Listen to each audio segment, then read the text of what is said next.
Most time our politicians just bring in policies too, for sure. Incidentally, we have several more stories. The legislature was carefully crafted to 22.2% inflation rates as of April this year. What does that say about where we are as a country? I think Nigeria has resorted to being resilient. Before you call a police station, before they even leave, they'll take permission from. I don't think there's really anything on ground to improve. We struggle with ASU strike. The Minister of Education volunteered and said, give me 2 weeks. It was a lie. The president never gave me any deadline.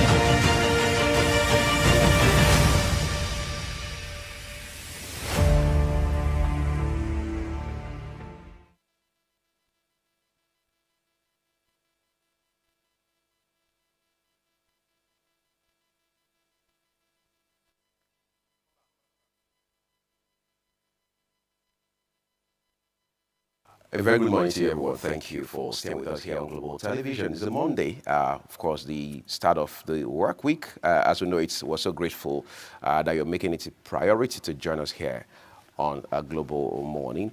Incidentally, a lot of things that happened last week, some of them will form the crux of the discussions we'll be having in the course of the program this morning. And again, we can't thank you enough for making it, a matter of importance to join us here for the next 3 hours or so. My colleague, Jumai Manson, is on the program as well this morning.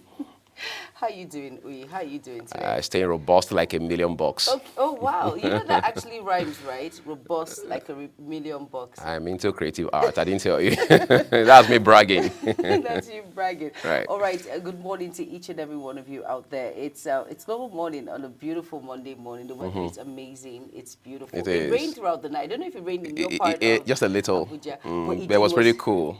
It was really heavy from my side. So it was really, really heavy. And I was like, oh, please don't stop before 6. Let me just enjoy this. For 7 we have to be here and all of that. Well, that's how it is. Of course, I am Jubai Manson, and it's great to be here. Wonderful. It's a Monday, the Independence Week for Nigeria. Yes, it is. 64. Right. That's a big one. So I was having that conversation at home this morning. I was prepping my daughter for school, and we're talking, and she asked if it was her birthday because they have to wear something unique all through this week for school. What color? I said, well, it's not your birthday. It's Nigeria's birthday. I could tell for her age, she couldn't wrap her head around how a country can have birthday and things like that. But I think by December, she will understand better because that would be her own birthday. But it is Nigeria's birthday, whether we like it or not. And it's an opportunity to reflect and be very dispassionate in assessing how far we've come as a country, right? What exactly have we done differently? What could we have done differently? 64 years, I mean, that's no joke, all right? It's a long time to have achieved so much, but whether or not we have achieved so much is part of the conversations we're having today. Yes, exactly. Let's see the way forward. And some people will tell you we're 64. So why are we celebrating when the economy is where it is? But I always say, let's give thanks to God that we're here. We know that we will get better in the long run. Right. So a parent, on Sunday I was here and I was talking to Professor Ibrahim Ardo Abubakar. And I said, we're 64. Nigeria 64. Right. And then a friend of mine said in school they told them wear different colors to celebrate Nigerians' independence and all of that. And she says, Juma, like seriously, what are we really celebrating? Look at the economy, look at the fuel situation, look at there's nothing to really celebrate about really because high electricity tariff, when you talk about the inflation when it comes to food, when it comes to commodity, when it comes to house rent, are you kidding me right now? Some of our locally made products are, in fact, the amount on it is much more than some of these foreign goods that you see in the market. So we do not understand where this is going to. But it's just unfortunate that it is what it is. And by the grace of God, we hope everything will be better. Let's just keep hope alive. I always say we're patriotic. This is the only country that we have.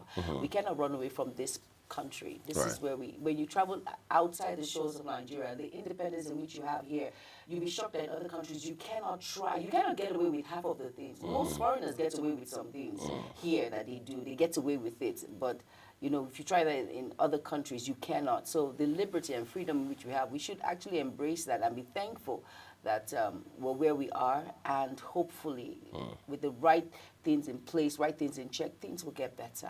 You know, I personally feel that gratitude is one thing we have to do, collectively as a nation and individually, even at family level, you know, and all of that. And then we also need to realize that while we are talking about independence of Nigeria, I mean, being 64, which of course the president has said must be low key and scaled back. In other words, no flamboyance, no extravagance, no loud, as you say. Right. So it has to be, we have to be sober, all right, if anything, and reflect on the journey so far. However, in the meantime, there's also the protest being planned for tomorrow. Yes, the End Bad Governance protest. Some people say it's the part 2. Others say it's the second leg of the protest. But those behind it have said to the police IG, that's the Inspector General of Police, that they wanted to have a virtual meeting, not an on-site meeting, to discuss modalities around the protest. They have also clearly said that they want to use the Eagle Square, which is a very prominent event space in the nation's capital and all of that. Whether it will happen or not, we're not so sure. But one thing we do know for a fact is key points in Lagos and Abuja in particular have now been manned by security agents, particularly the police, in light of tomorrow's planned protest. So there's a bit of uncertainty. That's the point we're trying to make. There's a bit of uncertainty over what this independence commemoration will look like. But we keep our fingers crossed and hope that it will be peaceful, and trust that, of course, it will be such that it will be more of celebration and commemoration than any sort of violence. Like I've always mentioned, I said, it's not a bad thing to protest as long as you're passing the right message in a civil manner. But at the same time, let's not leave anything to chance, because once there's a protest, whether virtually or whatever means it's going to be, we have to still stay alert, we have to be careful, because some miscreants will actually take this opportunity to cause a lot of issues when it comes to destroying properties, like the last one that we had. I don't want to go back into it to remember us, to remember the past. But at the same time, for as much as we want to protest, individuals have decided that tomorrow is the D-Day, 1st of October. At the same time, please let us try as much as possible to be civil. Pass your message in a civil manner, whatever message you want to pass, if it's a reflection of it's whatever it is, let's just be civil. It's very important that we put that at the back of our minds, and at the same time, let us not put anything to chance. It's very important. I think that's well said, because whether you like it or not, whether you want to protest or celebrate, you are doing either of both because we have a country. And if we allow people with, sinister intentions to hijack the process and take undue advantage of the protests, exploit the entire process, it means that we may end up not having a country. So let's air our grievances, all right? So express our displeasure and disappointments in ways that are very civil, and then let's see how we can address these issues going forward. All right, let's move forward to the program this morning. But first off, we're taking a break shortly. We'll bring you newspapers. That's all the headlines from across newspapers this morning. Of course, up ahead, we also have the Global AM News, but that will be at the top of the hour. Do stay with us, everyone.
Morning is your ultimate destination for engaging political and economic matters. I am Uyi Agmofwebe. And don't forget to include social discussions. Tune in every weekdays from 7 a.m. to 10 a.m. I am Queen Agaba.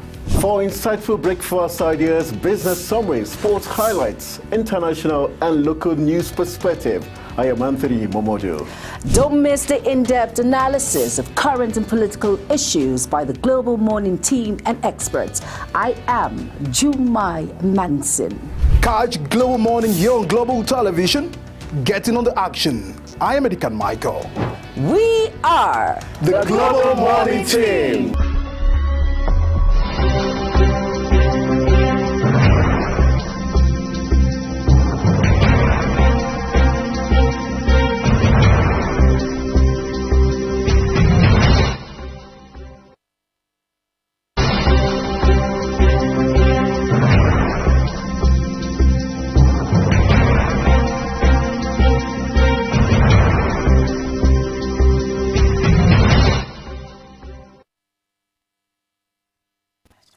All right, thank you everyone for staying with us. We need to talk about a few issues that are sort of big in the news today and of course for the whole week, right? The issue of crude in Naira transaction, which had been ordered by the president before now. We understand starts tomorrow, Tuesday, because we realized that the dollar transaction element was not going to work, really. If anything, it has always complicated the process of transactions in oil-related dealings. But now the president, a couple of weeks ago, ordered that Dangote should have crude sold to him in Naira, which means he also has to sell in return in Naira. So we understand that starts tomorrow because the panel has also been set up to take a look at that.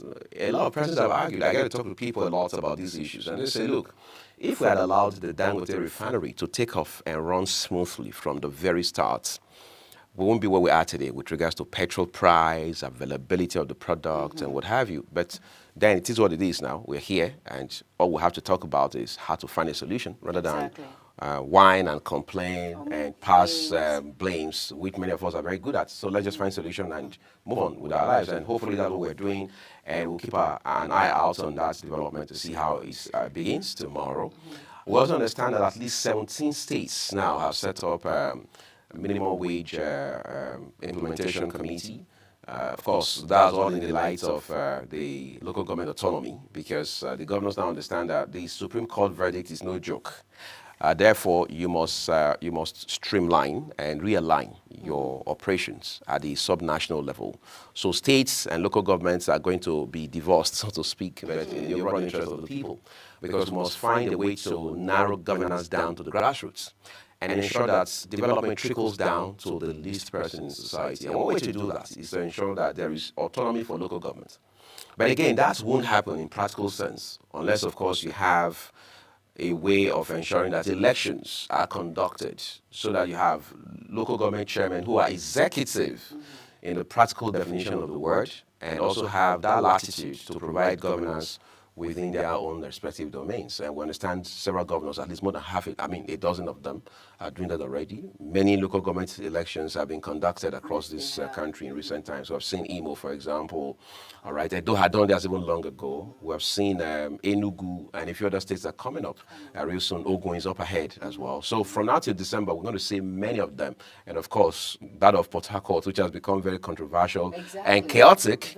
Yes, it's already in front of us. We see the fight going on between Fubara, the state governor, and Mr. Nyesom Wike, and how the PDP has been dragged into the fray as well. But that's a discussion for another day. Yes, it is. But all in all, we should have these individuals who have been selected, who are representing their constituents or the local governments or whatever political seats they are holding. Have it at the back of their minds that the most important individuals here are the people who they represent. It doesn't matter how much you want to stash, run away with, well, please give ear to these individuals who you're representing, because they put their trust and they believe that you can actually perform. So your performance goes a long way once you put them as a priority, which is very important. Most of our leaders, well, they do not put individuals as their own priority. They put their pockets and their family members as priorities. Some, though, but at the same time, some really just want to work and know that they're the servants of the people, and it's just to thrive and move forward, which is very important. All right, that's great. Let's take a break now. We understand we have papers already. We'll bring you all of those headlines this Monday morning on the program. Stay with us, everyone.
All right, thank you everyone for staying with us on the program. Let's take a look at the papers for you this morning. Real quick, we have several of those headlines coming your way, but it turns out we're starting with the Daily Sun newspaper this morning. Begin with a big story on the front page of the Daily Sun newspaper. Says October 1 protest organizers defiant, police keep silent. And then the writer says, we are not aware of any strike. That's Labour there talking. All right. And then if you look at the headline above the, just adjacent to the nameplate of the Daily Sun, it says, I won't give my kidney or liver to remain Governor Fubara declares. I won't give my kidney or liver to remain governor. That's Fubara. Then you're wondering, what has kidney or liver got to do with being a governor or the politics of River State? Exactly. But so we'll get right into that at some point, maybe not today. All right, Southeast, South lawmakers push for new states. Southeast, South lawmakers push for new states. What's more, then it has a rider with it. Senators unite against governors on LG autonomy. Then we'll take it down a little, bring you some other headlines very close to the feet of the paper. It says governors recommit to address gender-based violence, women representation. Okay, operative words there for you, recommit, because they had been committed before, but now they are recommitting. Electoral offenses, obey court judgment or face contempt charge, Serap tells INEC chair.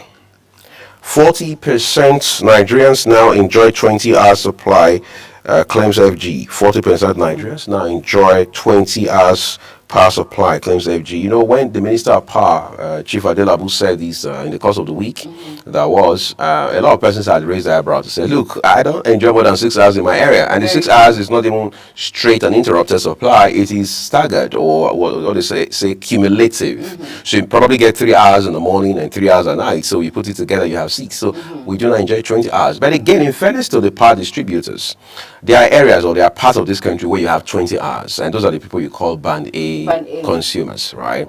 But the question is, how are they billed? Because many persons are now crying to say, look, the billing is cutthroat. And I do not want to ban. Yes, and the challenge is you don't make that call. That's how the system is designed. But for some people that have a lot on their plate when it comes to fees, when it comes to buying this, have so many children. All the bills they have to settle. All the bills, and they are under ban. I heard someone this morning saying, I'm under ban A. I don't even want ban. I don't even know how I even got to ban A. But you have been banded. But yes, banded under the umbrella of ban A. But really, I think we should have that liberty to come out and say, hey, it's either ban A, ban B, ban or ban Z. Let me decide my supply. Let me decide my supply, because one, I will, at the long run, I will be the one to pay all of these. So you cannot come and just determine that I am under ban A. What if I cannot afford to pay for ban A, or I cannot afford to pay band B or band C or band Z or any of the band you want to give us? But I think an individual or family should be the one to determine which band they want to fall under. An interesting thing, Joma, is the fact that beyond the reality that you cannot decide which band you're in, whether A, B, or C, it is even far worse for houses or consumers who are not metered. Yes, exactly. Because if you're metered, you can start to say you're not buying units for the next 1 or 2 weeks for whatever reason, particularly if you're going to travel and not being in the house. Exactly. All right, but where you are not metered, it becomes a complicated dilemma. God, I'm not supposed to laugh at that, but it's just unfortunate when someone falls under that class that you do not have a meter and then you're being billed. Like it's very painful. It's like somebody cutting your pocket and practically taking money out of it without your consent. Gosh, why am I laughing at that? I know some people like, Juma, are you kidding me? It's an interesting place to be. It's really. I think we need a town hall for this. I mean, a real town hall. To talk about issues like this. We really need to talk about these are public interest issues. Really, and it's worrisome too. Because some people, do you know, actually in the Nigeria that we are right now, when it comes to expenses that you need to pay, some will tell you, if I have 6 hours of light in a day, I am good. Some will determine that, okay, 4 is fine, as long as take it in the morning, in the afternoon, but in the evenings, just leave it. As long as the things I have in the freezer are being preserved and all that. Right. Some will prefer 3, so they can pay that amount. Because some people, they don't just want issues in their life, but to put someone who cannot afford to pay, and you know how much it is to pay 20 hours of light supply to you and for 1 month. For 1 month, are you kidding me right now? And to even think that tariff moved from about 60 something naira, 64, 66 naira per kilowatts hour of energy to upwards of 200 naira per kilowatts of energy. Exactly. All right. So you can imagine the astronomical hike. And when you do the math, for an average of 20 hours, times say 30 days, all else equal, your transformer doesn't have a problem, there's no blackout of any sort. It means that you would have done 600 kilowatts of hour. And you do the math by 200. Well, I'm not going to open my calculator just yet. All right, but let's take the last headline from the Daily Sun for you. This morning says NELEA cracks down on drug kingpins, ex-convicts, auto parts dealers. So this fight against drugs, narcotics generally, is not going to end anytime soon because they crack down and does continue. All right, so let's step on our breaks at this point and bring you another paper altogether. But this time it's going to be the Daily Times. Jemai has those headlines for us. All right, the Daily Times. Above the nameplate, it reads, video on stranded Nigerians abroad on social media. Let's be cautious. That's from the federal government. And below the nameplate here, it says more than 40% of Nigerians now enjoy 20 hours of power supply daily. And that's Adelabu saying that now. And we have one writer there. It says, credit achievements in power sector to radical, bold steps taken by Tinubu's administration. And on oil theft, NNPC dismantles over 8,000 illegal refineries, 5,800 pipelines in 6 months. Now, FG approved 350 billion naira to support dams, irrigation facilities, and that's the minister. You can find that on page 15. And now, Alakay's in the news now, prioritizing local value addition key to Africa's industrialization. And that you can find that read on page 11 of the Daily Times. Now, below all of that, here we have FG hands over 64 CNG buses to labor unions, NANS. And below, and the writer says initiative aims to alleviate burden on the poor and vulnerable, which for me is a step in the right direction, really. And then here it says, troops foil ISWAP insurgents attack, recover weapons in Borno. And you can find that on page 10 of the Daily Times. Please go out and get yourself a paper of the newspaper of the Daily Times to get more informed on some of the news making rounds. And for me, I'm very happy about the FG hands over 64 CNG buses to labor unions. I'm happy. And then I like the fact that it says this initiative aims to alleviate burden on the poor and vulnerable. It might not be as much as we want it to be, but at least there is a start. There is an effort that has been made, and with time, I hope there'll be a widespread of the CNG buses to really need to alleviate the burden that's on the poor and the vulnerable. This will go a long way. I'm really happy about this. Let's start from somewhere. Let's start, exactly. And then Uyi be running us through the Daily Trust. The Daily Trust. Over to you, Uyi. All right, let's turn to it quickly. Just beneath the name master of it, says LG poll, uncertainty in Rivers PDP as Fubara's allies defect to APP. Now, the former governor of the state, now minister of the FCT, Nyesom Wike, has said he's going to teach a lesson to those members of the PDP who have now defected to the APP, particularly in light of this election, the local government election in that state. Shortly, we'll be joined by guests on the program to help us look at some of these big headlines this morning. And we understand that guest has joined us already. Dr. Moses Saleh joins us live via Zoom from the nation's capital. Dr. Saleh, good morning to you, and I hope you had a great weekend.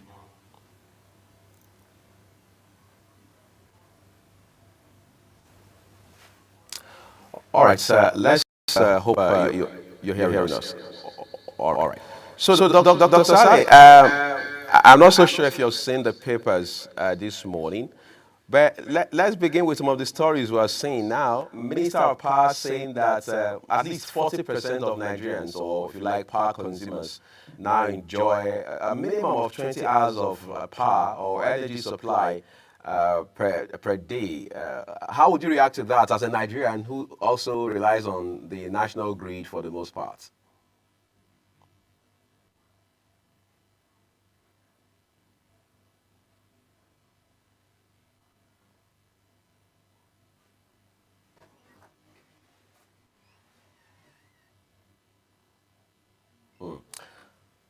Hopefully we'll get to reconnect with Dr. Saleh, because at this point we probably have lost audio with him.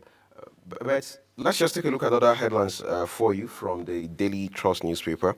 It says, Constitution Review, Northern Southern Senators disagree on regionalism. Again, we're back to that conversation, right? But let's see how it pans out. Media Trust donates 10 million naira to Maiduguri flood victims. That's the parent company of the Daily Trust. Then to the Star story here this morning. Residents NAF disagree as airstrike kills scores in Kaduna. 3 riders accompany that story. 23 worshippers among victims. That's according to locals. We only hit terrorist base. That's the claim by the Air Force. State governments silence. That's another mishap. Maybe one too many. But it's sad. We're told now that we have lost about 23 worshippers alone. Let's not just talk about all the casualties yet, but it's quite a sad story there. Bandits abduct NURTW chair health workers, 3 kids in Kaduna. Property burnt as tanker explodes in Bayelsa. We understand that explosion had burnt down houses and vehicles. But the good news is, from what we heard yesterday, no life was lost. FG hands over 64 CNG buses to Labour. Nance. Heart diseases spike. Fear sudden deaths in Nigeria. And then just a rider accompanying that story. Experts identify causes, profile solutions. Those are the much we can bring to you this morning from the Daily Trust. Let's take it to the next paper now for you. That will be the first newspaper. And the first news, the headlines are just, some of them are really funny to read, but we'll get through them. Right. And then beside the nameplate, it says here, if loyalty means giving my kidney, liver, count me out, Fubara declares. And for me, what do you think he means? What do you think he means by that statement? I think that's why the story needs to be read. Exactly, because what we know is happening between the governor of River State, Mr. Siminalayi Fubara, and his predecessor and now estranged political godfather, Nyesom Wike. It's political, and it's about the the politics of River States and the political structure of the PDP in that state, which you understand the NWC of the party, that's the National Working Committee, has handed over to Fubara. Exactly. To Wike, even though Fubara is not pleased with that position. No. Therefore, we understand that he has purportedly asked his loyalists, particularly those who will be running for local government offices, to move to the APP, which is a different party altogether. But the governor will have to explain how liver and kidney found their way into this conversation. Maybe that's the way of expressing himself and saying he cannot give his all because he wants to remain loyal. The governor, loyal to his benefactor. His benefactor, like right. Seriously. I think that's one of the problems we have in Nigeria. Once, the role of this godfather, being a godfather, and then you want me to please you all the way without making decisions for myself. Even when it hurts the state? Even when it hurts the state. I think we should put that into consideration. It doesn't matter even if you help me get into a particular position. I think we need to understand, we need to differentiate. I'm just saying, in another contest, even if you're there to push me to get to a particular position, I can do all what you want me to do in your favor, but at a point when it doesn't favor the individuals in which I represent, and that particular plea you want me to go ahead with doesn't sit well with me, I think you should understand when I tell you no and I cannot. even when you help me get to that particular position.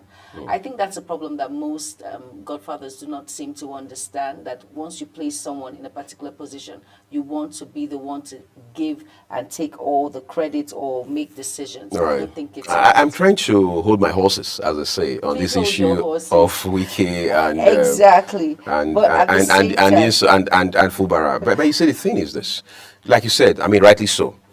If somebody is going to get you to do something that negates your own values, your conviction, your principles, of course, is a capital no, no doubt about that. The second is, if someone is going to make you do something that will be detrimental to the people whose interest is supposed to represent and advance, is also a challenge. However, Wike, I mean, the relationship between Wike and Fubara didn't start today. No, it did not. It didn't start with Fubara becoming governor. Of course, Fubara has been a governor for upwards of 1 year already. And Wike, minister of the FCT for more than 1 year also. Thing is, they have a history together. He was accountant general in that state when Wike was governor. Of course, Wike was governor for 8 years. As a matter of fact, when Wike was, I mean, there was the rumor about Wike not being able to account for certain billions of naira. Fubara was fingered in it. That was how close they were. Yes. Now, what's the point? The point here is that they have a relationship. You may say it's purely political. They have a relationship. By the way, a particular Ijaw group organized some sort of event just this last week. There was to celebrate Wike and all of that. And they did invite him as a special guest of honor. And they apologized to him on behalf of the Ijaw people. Because let's be clear, the governor is an Ijaw man. And it's the first time an Ijaw man will be governor in the States. So there are Ijaw people who believe that Mr. Wike has done an amazing job, one that history will not forget, by making an Ijaw man a governor, right? So these Ijaw people are telling him that, look, we are grateful. Some people may not understand. We are grateful because you made it possible for our son, for our own ethnic group to be represented, to be governor. We do not take that for granted, right? However, there are also Ijaw people who believe that you're pushing our son to the wall. Let's be clear again, there's a context to this thing. Wike has said that he can't tolerate ingratitude. He doesn't take lightly ungrateful people. And the question has been this entire time, Mr. Wike, sir, over what has Mr. Fubara been ungrateful? What exactly is it has he not been grateful for? Mr. Fubara is not coming out to tell Nigerians specifically what these issues are. Wike, on the other hand, is not saying specifics as to what Mr. Fubara is not being grateful for. So both of them are playing hide and seek about these issues. Only for this morning, the governor is telling us that he cannot give his kidney and liver. We're not here to discuss medical issues. So let's just face our media business and move on with our lives, can't we? Yeah, but at the same time, right. Peace should reign. And at the same time, but in the interest of Rivers people. In the interest of Rivers people. But you know what? At the same time, you know, even when you're going to help someone, you don't expect the person to give you his all for a lifetime. His kidney and liver, to use the words of Fubara. Exactly. You do not expect that. But I hope everything just comes into play and let peace reign. That's the most important thing because it's for the benefit of the people of Rivers State. That's the most important. And then moving on now, below the nameplate, it says here, Senator Ali Indume, Nigerian's electoral process designed for manipulation, in his words. And then it says, Makinde pleads with Wike, please don't put fire in oil. That was actually a joke he cracked at the same event I just referred to a while ago, where he said that when he was invited to the event, of course he was invited by his friend and ally, Mr. Wike. You know, they were part of the G5 governors who actually were in one group. I think there were 5 of them, yes. There was Wike, who was the de facto leader of the group. Of course, Governor Makinde for your state. You have former Governor Ugwai of Enugu, former Governor Okezekbe Azu of Abia State. And the last one, not the least by any means, was Governor Samuel Otom, then of Benue State. They were the 5G governors, as they call them, like 5G network, right? But the Makinde story was about a joke he cracked at the event to say that when he was invited, one of the things he did plead with Mr. Wike about was to say, please do not put fire in my state. Because Wike has said that all of those PDP governors who are supporting Mr. Fubara will pay a price because according to him, he will put fire in their states. But interestingly, the governor of Bauchi State, talking about Governor Bala Mohammed, has said that, look, I have enough water in my state to put out any fire. So if Mr. Wike were to come with his fire, whatever that means, we'll put it out. But you see, these governors are friends ultimately. Yes. So Nigerians should not have sleepless nights over this banter. Even for those who are in the same political party, they are still friends. They always have a point of convergence. They meet themselves. You know, so let's not take sides and be personal and emotional about these issues. They know how to settle themselves. So in the final analysis, like Jumai said, let peace reign. Let the people not regret why they elected governors or presidents or ministers or legislators. I think that's what the final should be. I think that's what the final should be. And the most important, these leaders who are going back and forth with these issues, they should try and understand that it affects the people in which they represent also. People will take sides. But at the same time, let it be for the benefit of the individuals in which you represent. It's very important, the way forward, and let peace reign. That's what I have to say today. And then it says, NIMNET predicts thunderstorms across Nigeria from Monday to Wednesday. So you just heard that weather report now. So be very careful when you're going out. Go up with your umbrella, very important. I've not seen someone wear raincoats in a long time. It's been a while. I think the last I saw was a traffic warden who had one on. Of course, it was raining heavily. And it looked beautiful in it because he was still committed to his job and doing his work right in the rain and all of that. I think we should take pictures of those people sometimes, with a small video of them, and make them go viral for the right reasons. It's very important. You just put the content in your head right now. Thank you. And it says now, Ibadan, 5 dead, many hospitalized after feast at a white garment church. Okay, now subsidy removal, Nigerians to save 5.4 trillion naira in 2024, and that's in the words of Governor Abiodun. And it says EFCC bribery claims very dark man to appear before National Assembly today. And as Bobrisky sues social media influencer, demands 1 billion naira. And here it says, without Wike, I would not be Minister of Petroleum, and that's Lapoberi. Minister of Petroleum Resources, Oil. Exactly. And lion kills handler at Obasanjo Presidential Library Zoo. That's a very sad news. Of course, those are all the stories making rounds in the first news. Please go out and get a copy and read more and be in depth about the stories making rounds. All right. Next. The Guardian newspaper. Yes. All right. So let's do the Guardian quickly, everyone. Again, we start with the Star story for you that has details on page 6. Today's issue of the Guardian. Only 7 of 20 subsidiaries viable as NNPCL battles 22 trillion naira debts. That's one irony Nigerians have not been able to wrap their heads around. How you say you are now profitable, you posted the profits in trillions, all right, but then you are also indebted to the tunes of over 20 trillion naira. So apparently there's some opaqueness in the books of the nation's oil company. But again, let's reconnect with Dr. Saleh. Dr. Saleh, good morning. We sincerely apologize for the glitch you had with connection, but it's a delight to have you on the program. Okay, we understand it's off again. Hopefully the network is in our favor this morning. But you see, when the NNPC got unbundled, Jumai, many Nigerians said it was a step in the right direction. Then, of course, we started talking about the Petroleum Industry Act, the PIA. We started talking about deregulating the sector and all of that. But Nigerians are yet to see the practical benefits of all of these initiatives. As of today, we understand only 7 out of 20 subsidiaries, because after the unbundling of the conventional NNPC as we knew it, we had 20 subsidiaries. Today, we understand only 7 are viable. If 7 out of 20 are viable, it means that's a poor scorecard.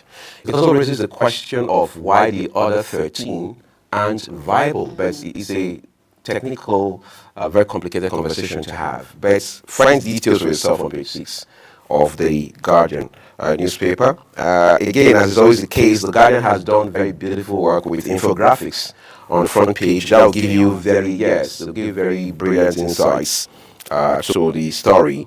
Okay, Obaseki Shaibu Beaker over alleged plots to invade government house. That plot issue came up during the week that Shaibu was planning to invade the government house to enforce his reinstatement, which had actually been ordered by the Court of Justice J.K. Omotosho a few weeks ago. Well, the government in those states, under the leadership of Governor Obaseki, is saying that he should not attempt it because, according to them, the last time he did, a police officer was killed. But the governor's media team, led by a certain Mr. Musa, is saying that there is no such plan to invade the government house. In the meantime, those who are supposed to be in the office of the deputy governor now say that they may ask to report at the civil service academy in those states, all right? Which means that they can't resume. I mean, that started on Thursday, by the way. In all, it just points to the fact that the strife, as I like to call it, between the governor, Obaseki, and the deputy governor, Felicia Shaibu, has not ended. But some people say election is over. All right, and we should move on with our lives because by 12th of November, there's going to be a new governor, in Osadebe Avenue. So let's keep the main thing. Governor Obaseki has just a couple of weeks, essentially 1 month. All right, yes, to tie up what he needs to do in office as the governor, because in 6 weeks he will be a former governor in every sense of that word. So for the deputy governor himself, too, let's thread carefully, because in the final analysis, they say when two elephants fight, the grass, yes, will definitely suffer, right? Okay, let's take a story that has the picture of the president here. Let's see, President Bola Tinubu. He says, anxiety as Tinubu's government braces for second mass protests in 2 months. What's more, another one has a picture of chairman of the Independent National Electoral Commission, INEC, talking about Professor Mahmoud Yakubu, says Serap Action Aid demand INEC's prosecution of bribery offenses against governors, deputies. You have those details on page 5 of The Guardian today. PDP crisis deepens as North Central Caucus insists on replacing Damagum. Incidentally, the story has a picture of Damagum there, who is the interim chairman of the embattled People's Democratic Party. Then you take it down a little. Afenifere disapproves FG's proposed NILGEC. All right. 96% of SMEs struggling under inflation control policies. Economists warn. That story features a picture of the governor of the Central Bank of Nigeria, Dr. Olayemi Cardoso. 96% of SMEs struggling under inflation control policies. Economists warn. Incidentally, those are the stories, but there's one more here. It says FG OK's 350 billion naira to tackle flooding. FG OK's 350 billion naira to tackle flooding. And that's your Guardian newspaper today. Let's move on to the next one, from which Juma has big headlines for us. And the next paper is the Daily Independent. And above the nameplate, it says LG poll. Court orders RSIEC to use 2023 voters register. And here it says Tinubu hands over 64 CNG buses to organized labor NANS. And below the caption of the Daily Independent says Naira devaluation, floating puts FG's $1 trillion economy target at risk. And still on the Daily Independent, it says electoral offenses, Serap asks INEC to obey court judgment or face contempt charge. And you can find that on page 29. Northern youths vow to join October 1st protest, and you can find that story on page 7. Police investigate death of man at Obasanjo's zoological garden, and you can find that on page 7 of the Daily Independent. FG launches 350 billion naira initiative to tackle Nigerians' flood challenges. That is on page 7 also. And ASU asks Nigerians to prevail on federal government to avert looming strike, and that you can find on page 6. And below the Daily Independent, close to the foot part of it, digital switch over hangs in the balance after 19 billion naira allocation. And Nimnet warns of 3 days thunderstorms in parts of Nigeria. And of course, those are the news making rounds in the Daily Independent. Please go out and get yourself a newspaper? Let's provide leadership from the leadership newspaper this morning. That's our next paper, by the way, the leadership, right? Above the name, the first two big headlines there.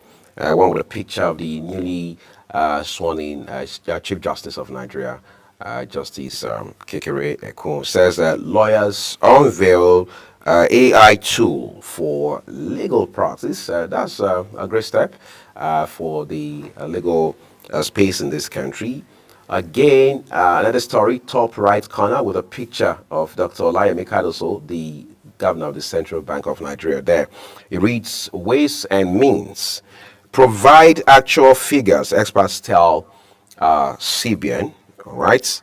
And then when you take it down further, it says a PH refinery defies deadline. Experts arrive from Italy. That refinery has seen more deadlines than anything else you can imagine, but we understand that experts have arrived from Italy now, all in the hopes that they will fix the refinery. Stop northern women from participating in terrorism. Who is saying that? Well, find out on page 7 of the leadership newspaper. Then we have the big story, October 1 protests. Hold dialogue with protesters. Now CSOs tell Tinubu. Three-head riders there with that big headline. Varsity students oppose plan. Police are sure of adequate security. And FG distributes 64 CNG buses to workers, students. All of those details await you on page 4 of the leadership newspaper. And by the side, the right corner, that is, says Bobrisky threatens to sue very dark man for 1 billion naira damages. You have those on page 7. Blank laws can't sustain LG autonomy. Udume is the one talking there. Udume says blank laws can sustain LG autonomy, and that's the point at which he also said that electoral processes in Nigeria are deliberately skewed and protracted in order to make room for manipulation. All right, a 1 million naira extortion. Police no fate today, page 9. And then it says here, 20.5 million die of heart diseases annually. You have that sad tale on page 20 of the leadership newspaper. So go read it up for yourself today. All right. Then we move to the very next paper for you this morning. But it turns out, okay, we have the Nation newspaper as well. Yes, we do. Next is the Nation newspaper. I was trying to get a word to point it, just like what you did with the leadership. But right, to do a transition. Right. Exactly. But over now, like I said, it's the Nation's newspaper. Above the nameplate, it says here, 40% of electricity users now have 20 hours supply, says Adelabu. And you can find that read on page 24 of the Nation newspaper. Police tighten security in Lagos over October 1st protest threat. And that you can read on page 10. It says NRC probes ticket racketeering in Abuja Kaduna service. That you can find on page 3. Lion kills handler at Obasanjo Presidential Library Zoo. A very sad note there. But you can find that read on page 8. And below the nameplate here, it says, and the star story there, assessment in CNG to end reliance on petrol. And above all of that, it says here, China-Nigeria bilateral trade hits $221 billion, says on of the Nation newspaper. And it says 700 buses expected. Labour students, FCT get 64 to mark nation's independence. It's major step to fight inflation, says Edu. And here it says CNG-fueled vehicles cost 1/3 of the petrol-fueled vehicles. So instead of paying 50,000 naira to fill a tank, you'll be paying 15,000 naira. That's a huge contribution towards fighting inflation and giving us lower costs. And here it says foreign investors' portfolios hit 5-year high at 655.5 billion naira. And the foot of the Nation paper says 5 die after mass feeding in church. Woman steals newborn at a ceremony, which is sad. Of course, we know what this is all about when it comes to kidnap and all of that. But you have to go out and get the Nation newspaper to be well informed on issues and news making round. Incidentally, we're taking a quick break now, everyone. More papers will come your way because we have to go take the news. That's the AM news here on Global Morning. When we return, we'll take a look at more papers for you. Hopefully, we'll get an analyst to look at some of the big stories as well and give us some insights and perspectives to them. But again, in addition to all of that, we have two big conversations in front of you. One of them focusing on the planned protests and what the issues really are, and the second talking about how political parties can re-engineer their internal mechanism to ensure that they contribute very meaningfully to national development. Stay tuned with us.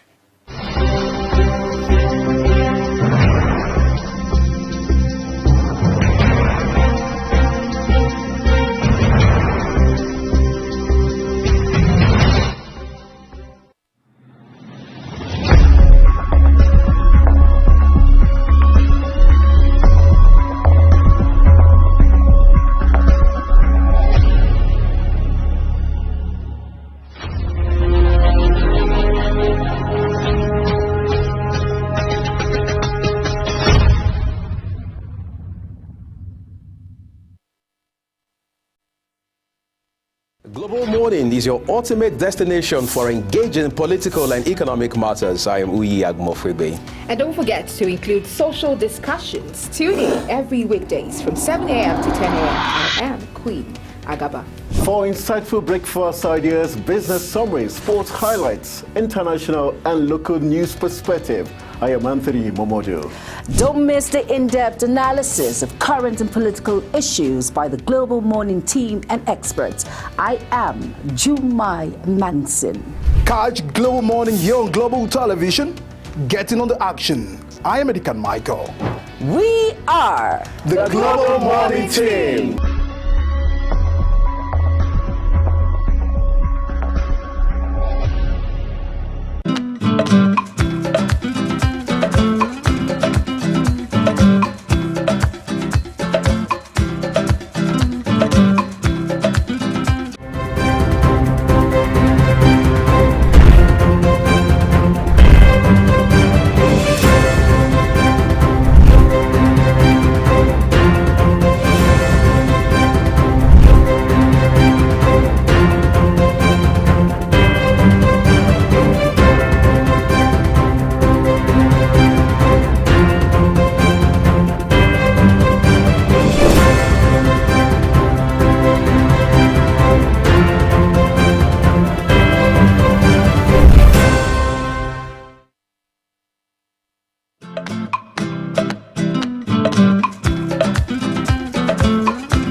Business Point on Global Television. The business world can be dynamic and unpredictable, with headwinds and volatility sometimes becoming an obstacle for players in the business and economy landscape.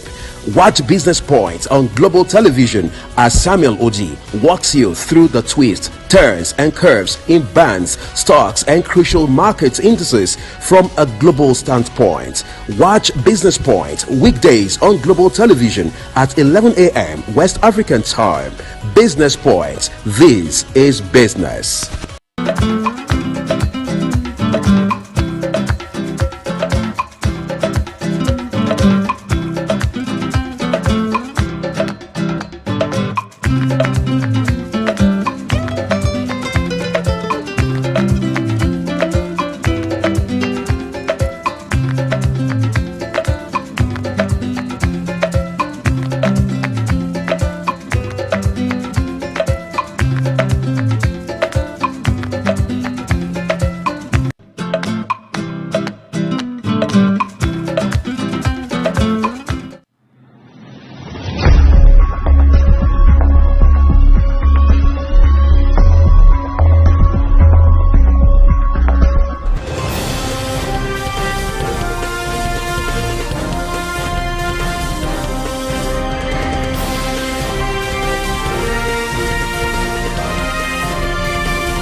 Hello and welcome to all our viewers in Nigeria and around the world to AM News on Global Television. Coming to you live from the nation's capital, Abuja, I am Jumai Manson. A quick reminder that Global Television is on DSTV channel 365 and free to air on Nicomsat. Organizers of hashtag Fearless October 1st protests have declared that the Police Department of State Services and the military would not stop them from embarking on a demonstration as planned.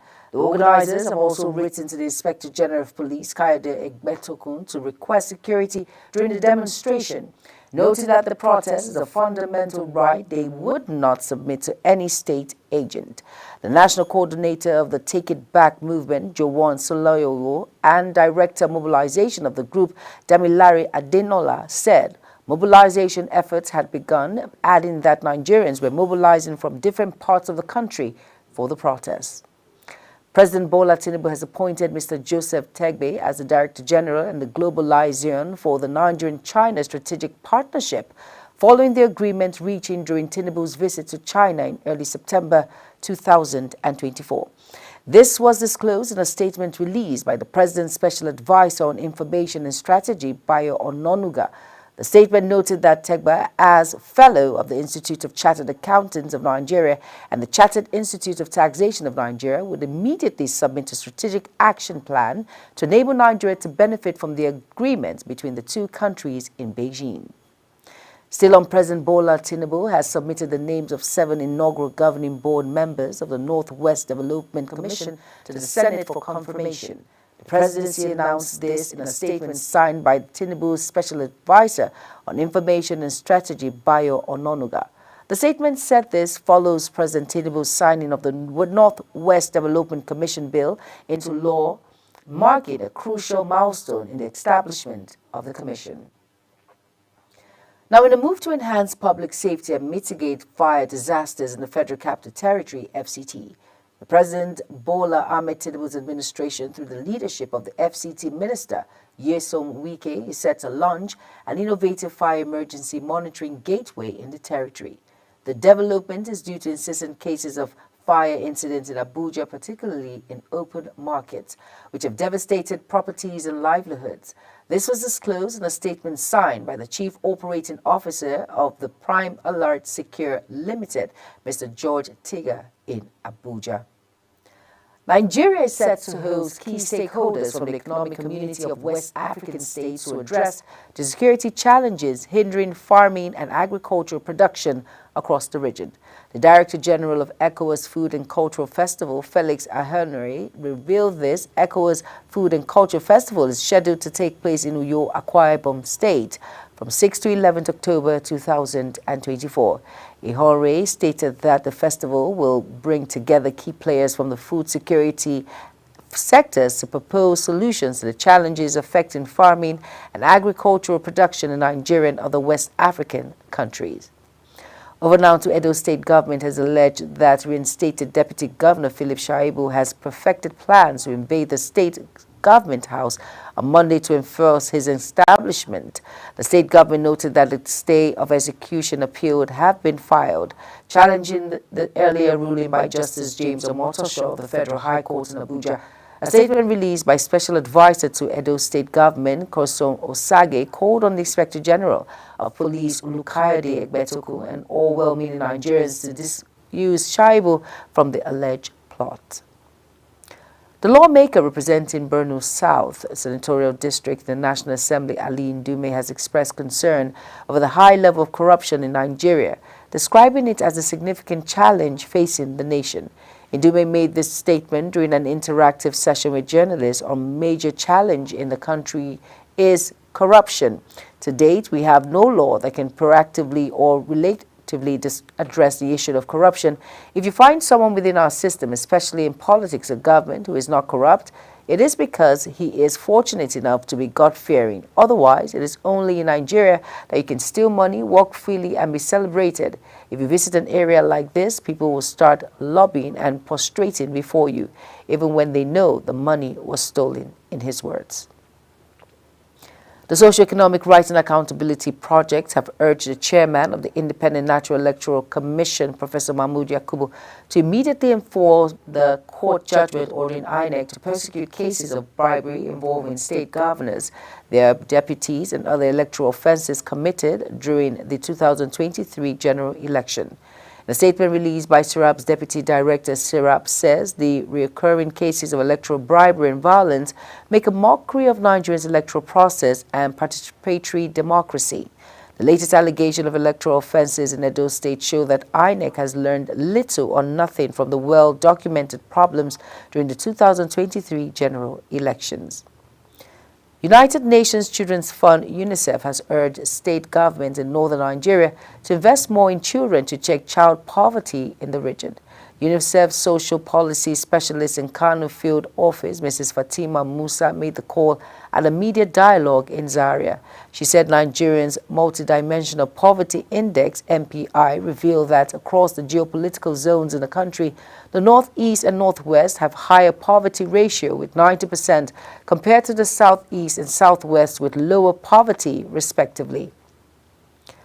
The federal government has declared Tuesday, October 1st, 2024, a public holiday to commemorate the nation's 64th Independence Day. The Minister of Interior, in a statement issued by the Permanent Secretary to the Ministry, Dr. Magdalene Ajani, Tunji Ojo congratulated Nigerians at home and abroad on this occasion and praised the patient and hardworking Nigerian men and women, stating that their sacrifices will not be in vain. He reiterated the need for Nigerians to reflect on the labor of the heroes past and be inspired for the task ahead. The national chairman of the All Progressive Congress, Abdullahi Ganduje, has donated 20 million naira to families of 5 police officers who died in a car accident while returning to Kano from the just concluded Edo governorship election. While condoning the families and the entire people of Bichi, Ganduje expressed shock and sadness over the death of the 5 officers. Global television correspondent Idris Jibrin was there and now reports. In company of the state chairman of the APC and other top political leaders of the APC, Ganduje arrived Beach Central Mosque to condole the families of the affected police officers. Those who suffered serious injuries, we have given them each 1 million naira. Those who lost their lives, we have given their families 2 million naira each. This is just to reduce their hardship. Beyond this is to equally support widows of the deceased and those who were injured during the accident. According to Ganduje, the accident was a sad moment not only to the police force, but to him personally and the nation in general. Hence the need to be with these families in grief. Most importantly is the prayers. 10 are currently receiving treatment. I was actually sleeping when the accident happened. I woke up and saw myself in the hospital, but I thank God. You can see I did not sustain too much injury, but I am feeling better. I was awake when the accident happened, but I can't remember anything. I only woke up and saw myself in the hospital, and you can see the bruises in my body. But we all thank God to be among those who survived this accident. Meanwhile, Ganduje personally donated 2 million naira to the 5 family members, while 10 others who sustained various degrees of injuries were given 1 million naira each. From Kano, Idris Jibrin reporting for Global Television. Hundreds of residents of Bichi local government area of Kano State on Saturday came out to receive National Chairman of the All Progressive Congress, APC, Abdullahi Umar Ganduje. Ganduje was in Bichi to sympathize with the victims and families of affected police officers who were recently involved in an accident on their way back to the state from Edo State. The police officers were those from who attended the Edo State governorship election last week. It was earlier reported that on Tuesday, the Federal Road Safety Corps, FRSC, Kano State Command confirmed the death of 5 police officers due to the tragic road traffic crash. The National Association of Government General and Medical Dental Practitioners has raised concern over the current doctors-to-patient ratio in Kano State, threatening to embark on strike on October 1st.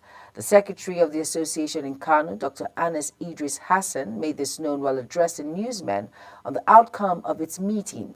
He stated that despite reaching an agreement with the Kano State government in June, the government had yet to respond to its demand, including hazard allowance, especially the post-COVID-19 hazard allowance, which had been paid by the federal government since 2021, but yet to be paid by the state government. Dr. Hannes further mentioned that newly employed medical doctors who were hired by the state government in September 2023 had not been paid their salaries.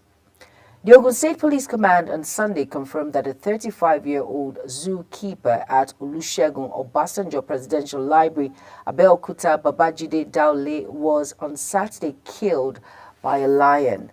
The spokesman for the State Police Command, Omolola Odutola, disclosed this in a statement to journalists on Sunday.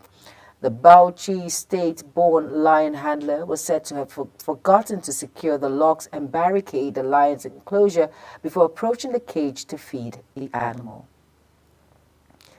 The Kogi State Commissioner of Police, Bernard Olnohwa, has advised those planning to stage a protest on October 1st to reconsider and give the government more time to address the nation's economic challenges.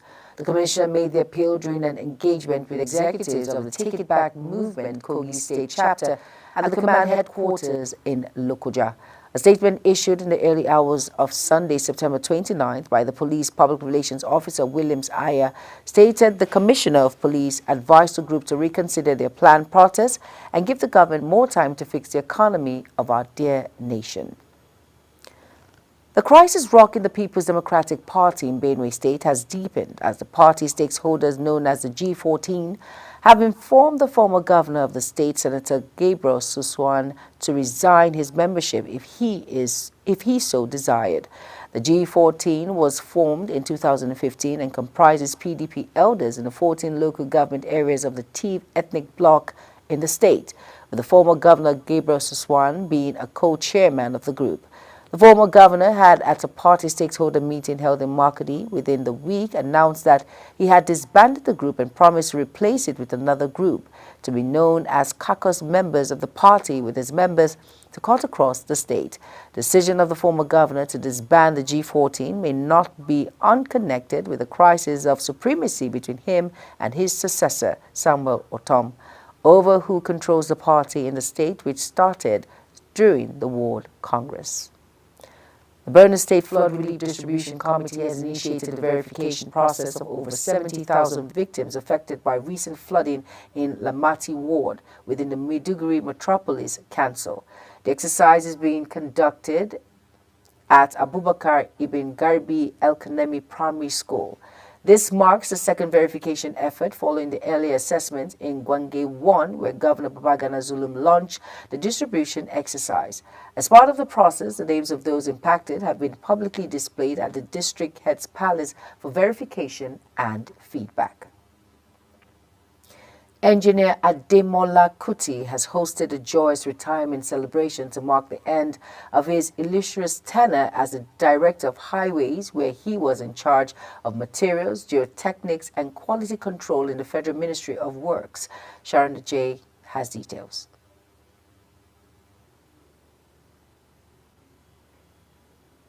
It was indeed a beautiful retirement celebration where family and friends gathered to celebrate the retirement of the celebrant. Music, dance, and merriment turned the air at the event.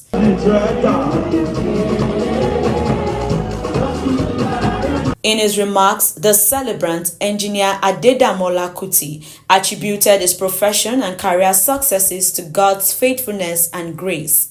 He further thanked his colleagues and loved ones for their support during this 35-year journey. There were very, very tough times. But to God be the glory that at the end of the day, one was able to come out. Family, colleagues, and associates on Engineer Kuti's remarkable achievement, sharing in the joy and excitement of this milestone. We are not celebrating death, but we're celebrating life. We're celebrating fulfilling years. So we are really grateful to God. He's a man who works with passion. He does the work with passion without compromising quality standard. So glory be to the Almighty God that he is being able to achieve that limelight. The highlight for me was the gratefulness and gratitude that everybody displayed, himself, the family, our family, his friends, his colleagues, just to thank God for a day like this. It is an end to a new beginning for him in the mighty name of Jesus. God will start new thing in his life. From far and near, colleagues and friends and well-wishers gathered to honor the remarkable career of Engineer Adedamola Kuti. The atmosphere was filled with joy and jubilation of the celebration of his distinguished retirement, having served as Director of Highways, Material Geotechnics, and Quality Control at the Federal Ministry of Works in Abuja. Engineer Kuti leaves behind a legacy of excellence and dedication. It was indeed a fitting tribute to a man whose contributions to the national infrastructure will be remembered for years to come. Sharon Ajay reporting for Global TV News. The Lagos State Police Command said it has begun the trial of 4 police officers accused of extorting 1 million naira from 3 members of the National Youth Service Corps in Surulere area of the state. An ex-user, Oluyemi Fasikpe, shared the officers from the Area C Police Command in Surulere allegedly extorted the sum of 1 million naira from 3 members of the National Youth Service members. It was gathered that the Corps members were stopped along the Surulere Expressway before a group of officers surrounded their vehicle and started conducting a search. An argument ensued between the Corps members and the officers before the vehicle was driven to Area C Police Station, where the extortion was said to have taken place.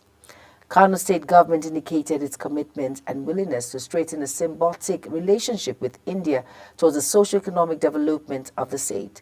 Sanisu Bature, spokesman of Governor Abba Yusuf, made the disclosure in a statement. According to the statement, Governor Yusuf made the remark while receiving the Indian High Commissioner of Nigeria, Sherin G, who called on him at Government House, Kano. Vice President Kashim Shettima on Sunday returned to Abuja after attending the 79th session of the United Nations General Assembly in New York, United States. According to a statement issued by his spokesman, Stanley Okwocha, the vice president who represented President Bola Tinubu at the meeting presented Nigeria's national statement at the general debate. You're watching AM News on Global Television, coming to you live from Nigeria's capital, Abuja. When AM News returns, Israel claims responsibility for killing of Hezbollah leader Hassan Nasrallah and others. Details of these and more after this break. Please stay with us.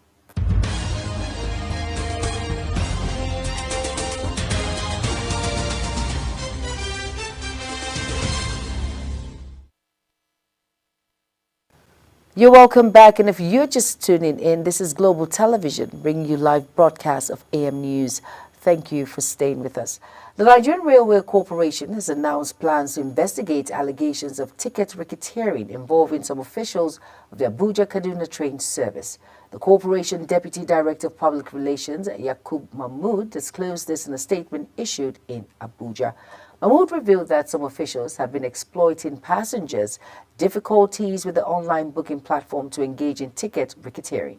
The statement says information reached the management of the NRC regarding passengers' difficulties in obtaining tickets online, leading to ticket racketeering on the Abuja-Kaduna train service, AKTS, in recent times. In our business news, the Federation Allocation Accounts Committee has deducted 622.75 million naira in 15 months to repay loans disbursed to farmers on the Anchor Borrowers Program. The Anchor Borrowers Program of the CBN was established in November 2015 to create economic linkages between smallholder farmers and anchors. According to the Federal Account Allocation Committee Revenue Disbursements Report obtained by Sunday, the government deducted 45.52 million naira every month, 122.75 million naira in 15 months. However, the rapid amount remains insignificant to the outstanding payment of 450.90 billion naira owed to the CBN as of March 2024. Determined to consolidate ongoing effort at supporting the group of small businesses, Nigeria's First Lady, Senator Oluremi Tinubu, has provided financial support to 1,000 women petty traders in the 23 local government area of Rivers State. Senator Tinubu is the national chairman of the Renewed Hope Initiative, under whose auspices the grants were coordinated.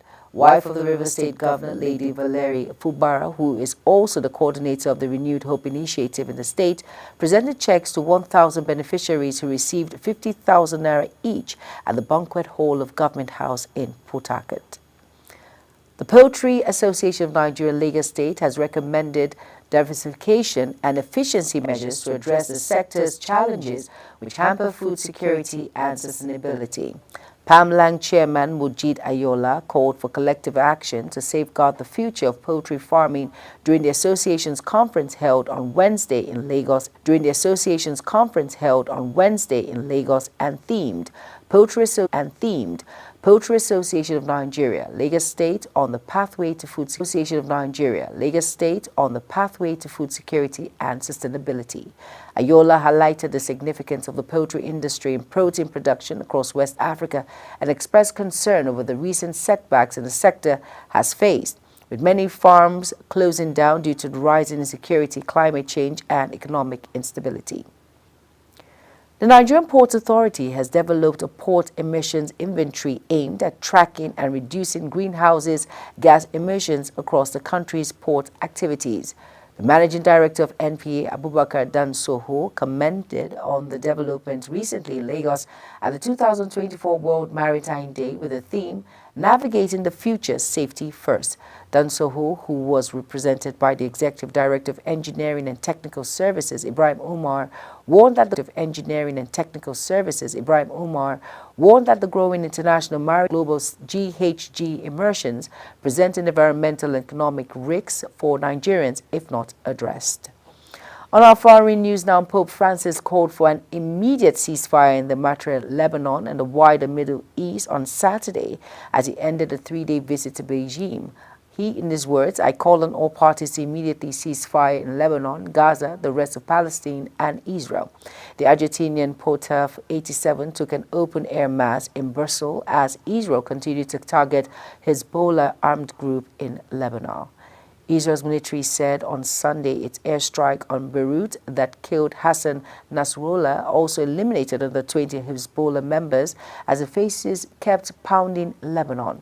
It said more than 20 other terrorists of varying ranks were presented when Friday's airstrike killed Nasrallah as attack that dealt that Iran-backed aimed group a seismic blow. Israel also said Hezbollah, a member of Hezbollah's Central Council, was killed in a strike on Saturday, adding that jets continued to hit dozens of targets around Lebanon. At least 43 people have died and millions left without power as Hurricane Helene rolled through the southeastern U.S. Officials continue daring rescues with boats, helicopters, and large vehicles to help those stranded in the flood waters, including 50 workers and patients who crowded on the roof of a flooded Tennessee hospital. It was the most powerful storm on record to hit Florida's Big Bend and moved north into Georgia and the Carolinas after marking landfall overnight. Nestled in the mountains of India administered Qamar Sofian, once of the Herbert of militancy, sees a steady stream of voters entering a polling booth. The former state of Jammu and Kashmir, now divided into two federally administered territories, is holding its first assembly election in a decade. The third and last phase of voting is on Tuesday and results will be declared on 8 October since the 1990s after armed insurgency against the Indian rule in the region has claimed thousands of lives, including those of civilians and security forces.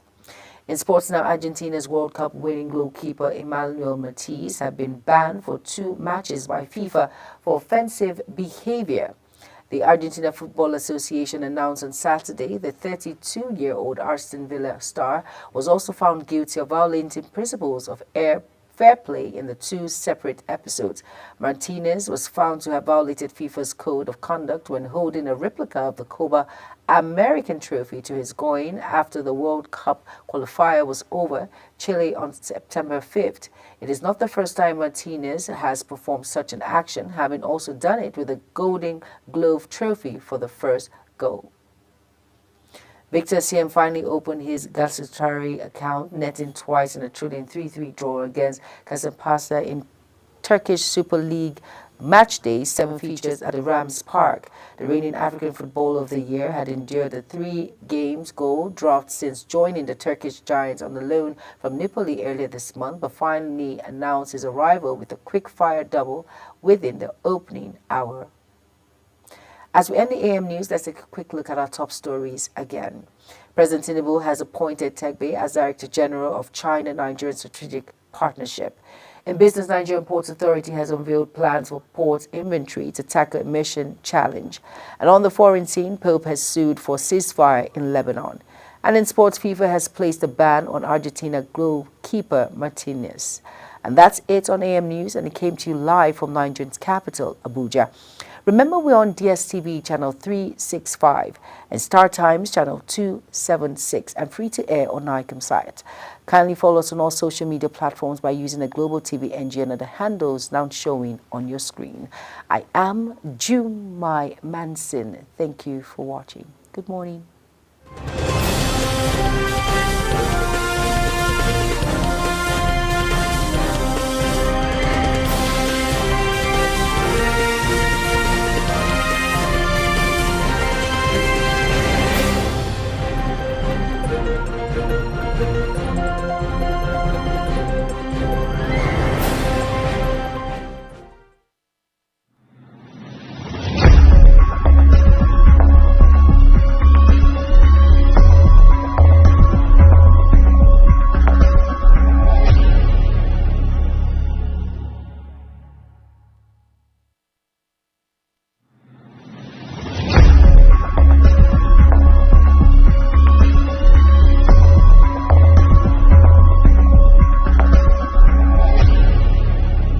Global Morning is your ultimate destination for engaging political and economic matters. I am Uyi Agmofwebe. And don't forget to include social discussions. Tune in every weekdays from 7 a.m. to 10 a.m. I am Queen Agaba. For insightful breakfast ideas, business summaries, sports highlights, international and local news perspective, I am Anthony Momodu. Don't miss the in-depth analysis of current and political issues by the Global Morning team and experts. I am Jumai Manson. Catch Global Morning here on Global Television. Getting on the action. I am Edikan Michael. We are the Global Morning team.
Business Point on Global Television. The business world can be dynamic and unpredictable, with headwinds and volatility sometimes becoming an obstacle for players in the business and economy landscape. Watch Business Point on Global Television as Samuel Oji walks you through the twists, turns and curves in bands, stocks and crucial market indices from a global standpoint.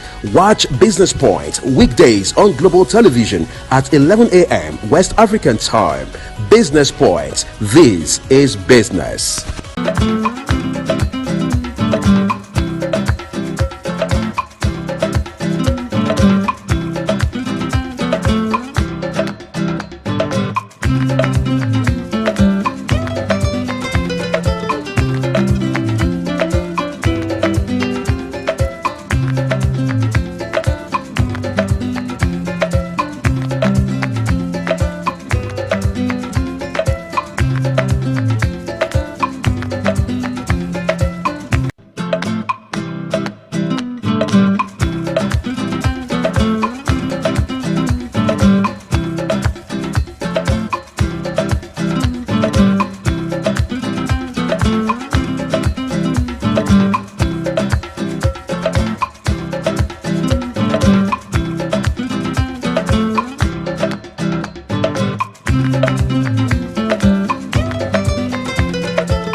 All right, let's finish what we started with the papers, but our discussions are still right up ahead of us. All right, let's quickly take a look at the Nigerian News Direct, today's issue of the paper.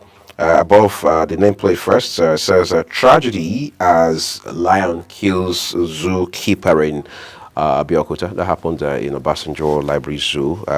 In the course of the week, there was quite a sad story there. All right.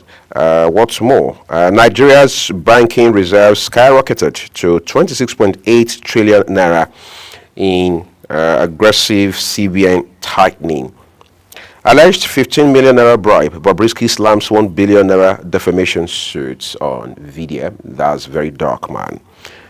Okay, and then the big story, FG delivers 64 CNG buses to Labour student leaders amid rising fuel prices. Let's take a look at the two riders there. Tinubu reiterates commitment to easing costs of living as unions express growing frustration over fuel hikes. Sure, that's all we have for you this morning from the Nigerian News Direct. Let's turn to the Daily News Hub now with Jomai. All right, now the Daily News Hub, and then at the side of the caption, the nameplate, it says, Police seal Edo Deputy Governor Shaibu's office after Obaseki's aide reports to IGP on plans to break into government house. And below the nameplate, the Star Story there says Edo Gober fallout. Obaseki wife jet out of Nigeria, flee to Venice. And the rider there says governor proceeds on terminal leave, hands over state affairs to SSG. The second rider says direct SSG to prepare, submit handover notes to governor-elect on November 12th. And still on the Daily News Hub, it says Independence Anniversary Service, Nigerians' brightest day ahead, says Akpabio. And Jonathan flushed out Boko Haram, but service chiefs can't pick up. And that's Terji, and he is a senator. ASU threatens strike after expiration of 21 days ultimatum to federal government. And it's only Nigeria that you steal money and walk freely. That's in the words of Indume.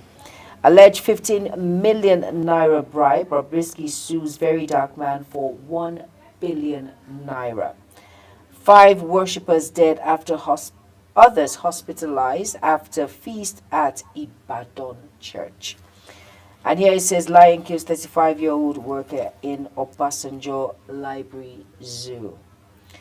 And Rivers crisis. I can't give my kidneys liver to remain governor, says Umar. And here it says APGA records landslide in Anambra local government poll. And that's all the news making rounds on the Daily News. So go out and get a paper and be well informed. Next is The Punch, and you've given us some very punchy headlines. I said something. I'll try my best. All right. Okay, let's start with the ones above the nameplate with a picture of the Minister of Finance and Coordinating Minister of the Economy, Mr. Wale Aidu. And Naira for crude deal begins Tuesday. That's according to Tinubu panel. Tomorrow is just around the corner, so we wait to see. 70 governors raise minimum wage panels. Let's see. What does it say here? It says Cameroon Dam and NEMA crew monitors Niger Benue rivers. And then just adjacent to the name mast, there's a picture of the governor of Rivers State, Siminalayi Fubara, surpassed the tractor's 8-year achievements.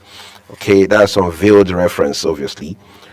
October 1 protests, a policeman flash points APC opposition clash. And then there's a rider that says state police commands deploy teams. Organizers insist on rally as PDP LP berates APC. And then when you go down, it says Nigeria at 64. Obasanjo, Akpabio, SGF service chiefs grace Thanksgiving service. You go further down, 3 more headlines. FG raises teams to avert ASU strike. Police begin probe as lion kills keeper in Obasanjo Library. Incidentally, that sad story is replicated across national dailies today. Constitution amendment, regional government stops 56 memoranda to a national assembly. So we must talk about the elephant in the room now. That's what it means. But before that happens, let's look at the other paper for you, This Day newspaper. All right, This Day newspaper, and above the nameplate says Cardoso, World Bank, IMF brainstorm to craft new strategies for inclusive growth in Africa. And there says Tinubu appoints Tegbe, DG Globalizing for Nigerian-China Strategic Partnership. And below the nameplate of This Day, it says federal government hands over 64 CNG buses to labor students. And of course, that's a step in the right direction. And vows to sustain downward trend of inflation, and that's DG Elumoye in Abuja. And celebrating transformational leadership and 64th anniversary, despite bumpy days, nation will prevail, says Akpabio. Of course, let's be patriotic there. Our nation will and must prevail. And the rider says, declares Tinubu's dedication inspirational, insists Southeast not marginalized. SGF urges Obasanjo to continue to speak in support of national unity existence. States Nigeria will be most prosperous under current administration. Obaranwari urges citizens to preserve. Okay, and that's basically all on this day newspaper. Please go out and get a copy and be well informed. All right, so we turn to the Nigerian Tribune now, everyone. Right, so above the nameplate, a picture of the Minister of Foreign Affairs, Ambassador Chugar. It says, China prepared to lend more, FG not discussing debts forgiveness with Beijing. All right. Nigeria to save 5.4 trillion naira from subsidy removal in 2024. That's Governor Abiodun of Ogun State. They're talking. Okay, more than 40% Nigerians now enjoy 20 hours power supply daily. Minister. What's more, nationwide strike also seeks Abdusalami Kuka Dangote's intervention. Tinubu appoints Tegbe as China-Nigeria Partnership Caesar. State creation, police top agenda, senators begin retreat on new constitution. The writers say state police in line with global practice, those against it are playing the ostrich. Senate leader. Southeast, South senators demand new states. We thought it was only Southeast that was demanding new states, at least to even up a little. But now we understand that the South leaders are also demanding an additional state. Okay, but let's see how this pans out. It's part of the conversation we must find the courage to have. All right. Lion kills 35-year-old handler at Obasanjo Presidential Library Zoological Garden. That sad detail is on page 27 of today's issue of the Nigerian Tribune. FG hands over 64 CNG buses to labor unions. NANS. LG poll. Court orders Rivers Electoral Commission to use 2023 voter register. Edo election further exposes INEC's incompetence. Afenifere says result lacks integrity. We are compiling documents to challenge outcome in court. That's PDP there talking. Last but not least, by all means, is the Vanguard newspaper. Of course, last but not the least, and above the nameplate of the Vanguard newspaper, we have federal government hands over 64 CNG buses to labor unions. Of course, that particular news has been making round in all our dailies this morning, which is a step in the right direction. At least 64 is, it's not really, it won't. Well, it's at least we're getting somewhere. There's a token already. There's a token already, and the thing is, we've started something. It's an effort that has been made, which hopefully it will go a long way. And for me, it's a step in the right direction to ease poverty and, of course, the issues by individuals who are vulnerable, who are going through a lot when it comes to this particular economy, and especially when it has to do with the fuel situation of the country. So for me, this is a step in the right direction. Hope it will. There's a continuum when it comes to this, hopefully. Right. And still on the Vanguard, we have will resist unitarianism in Nigeria politics, and that's from Afenifere, and you can find that on page 10. Over 40% of Nigerians now enjoy 20 hours of electricity.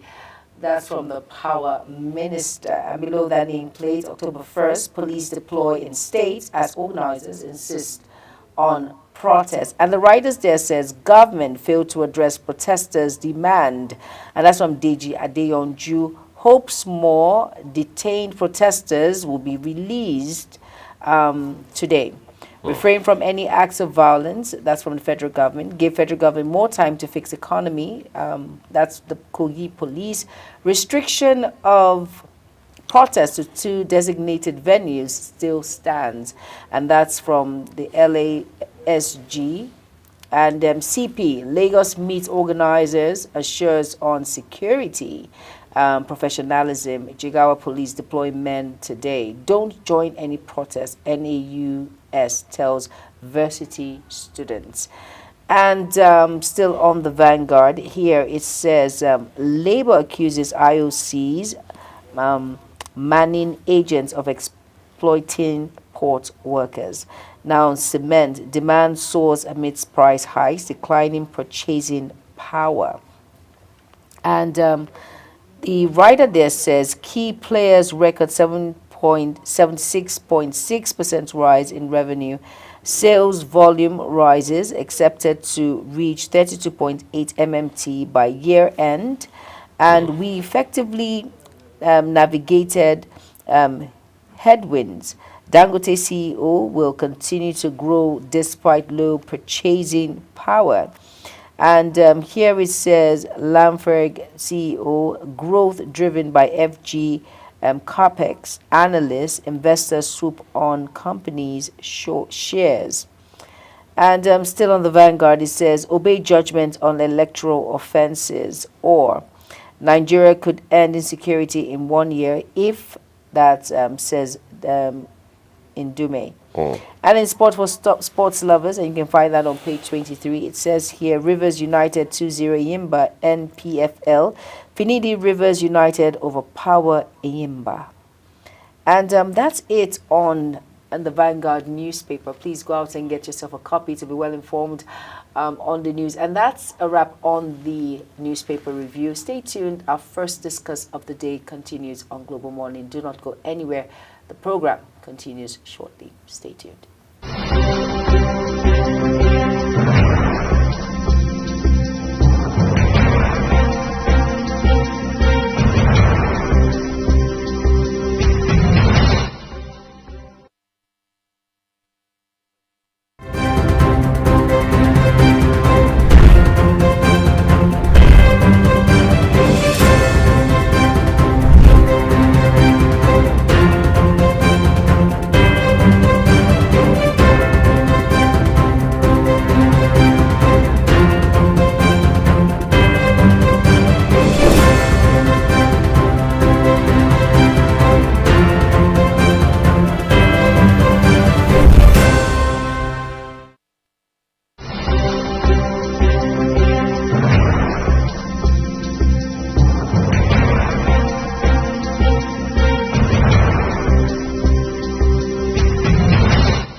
Global Morning is your ultimate destination for engaging political and economic matters. I am Uyi Agmofwebe.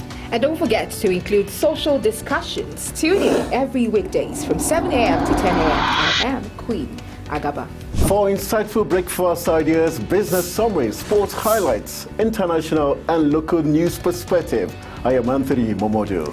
Don't miss the in-depth analysis of current and political issues by the Global Morning team and experts. I am Jumai Manson. Catch Global Morning here on Global Television.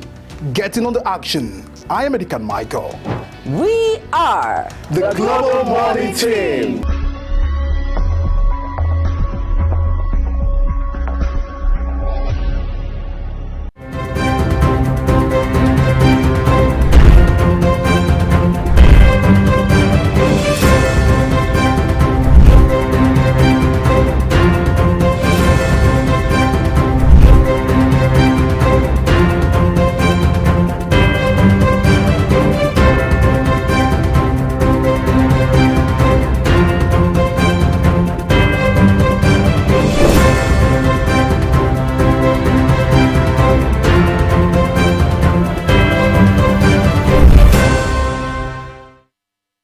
Business Point on Global Television. The business world can be dynamic and unpredictable, with headwinds and volatility sometimes becoming an obstacle for players in the business and economy landscape. Watch Business Point on Global Television as Samuel Oji walks you through the twists, turns and curves in bands, stocks and crucial market indices from a global standpoint. Watch Business Point weekdays on Global Television at 11 a.m. West African time. Business Point. This is business.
It would be stating the obvious to say that most Nigerians are actually approaching these October 1st, not just the entire month, the 1st of October, Nigeria's independence in particular, with what you might want to call mixed feelings. Some people say it is even an obvious trepidation because, one, there's the economic challenge that Nigerians largely are dealing with, and then there is the issue of proposed protests, which some persons have called a follow-up to the 10 days of End Bad Governance protest, which originally we had been told would be End Hunger protest. But now some people say this one is Fearless in October protest. We understand that when Showore came into Nigeria just about a fortnight ago, he had been arrested briefly at the Murtala Mohammed International Airport with his passport also momentarily confiscated, which was released to him a few minutes later. Some people say that had been done by law enforcement to forestall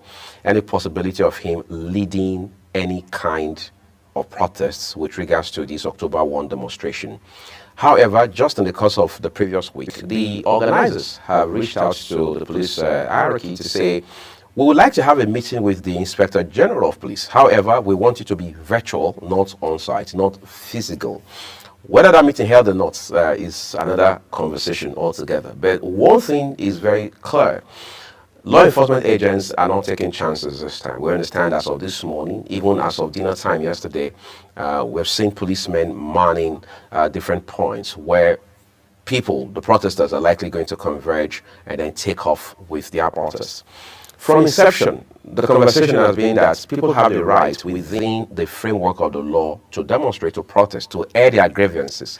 However, that must be done in a way that is both civil and responsible, understanding that where your right stops is where someone else's right begins. But whether the peculiarities that we're dealing with as a country will allow these to manifest remains to be seen. But again, there are underlying issues driving this process. I'm joined by a public policy analyst and consultant, Ima Ozoe Mena. Thank you very much for making our time this Monday morning to join us. Good morning. Yeah, I'd like to begin by first of all asking, people don't just protest for no reason. We saw one in August, 10 days, 1st to 10th of August. Now we're talking about being furious or being fearless in October. What could be the underlying factors driving this kind of movement? I think to begin with, anyone who is, say, over, who was born, who was around in the 90s, when under the administration of Ibrahim Babangida, who was a Nigerian military, the only Nigerian military president, you would have, you could know that when either organized labor, student movements and all that say they are going on a protest, it's usually such that both the government and the public gets a little bit apprehensive. Apprehensive in the sense that nobody can determine how it will end. And the major issue, if we had protests, street protests led by civil society groups, labor unions, and all that under the military, what makes this a bit complicated is that the 1999 Constitution sort of gives people that level of liberty to protest, right to assemble, right to express opinion and all that. And one of the things about democracy is that it creates some sort of a balance. Because if you look at that constitution, just like you rightly said, where your right begins or ends is where the right of your neighbor begins. I have taken time to reflect on the August protests that lasted for the 10-day end hunger protest. Right. They had a 15-point demand, if you remember. Yeah, I think 13-point demand or thereabouts. And now they had increased it. There's an additional demand, I think the last time I checked, by are they watching the news from the organizers? I think they organized a press conference in Lagos last week, because I saw it in the news.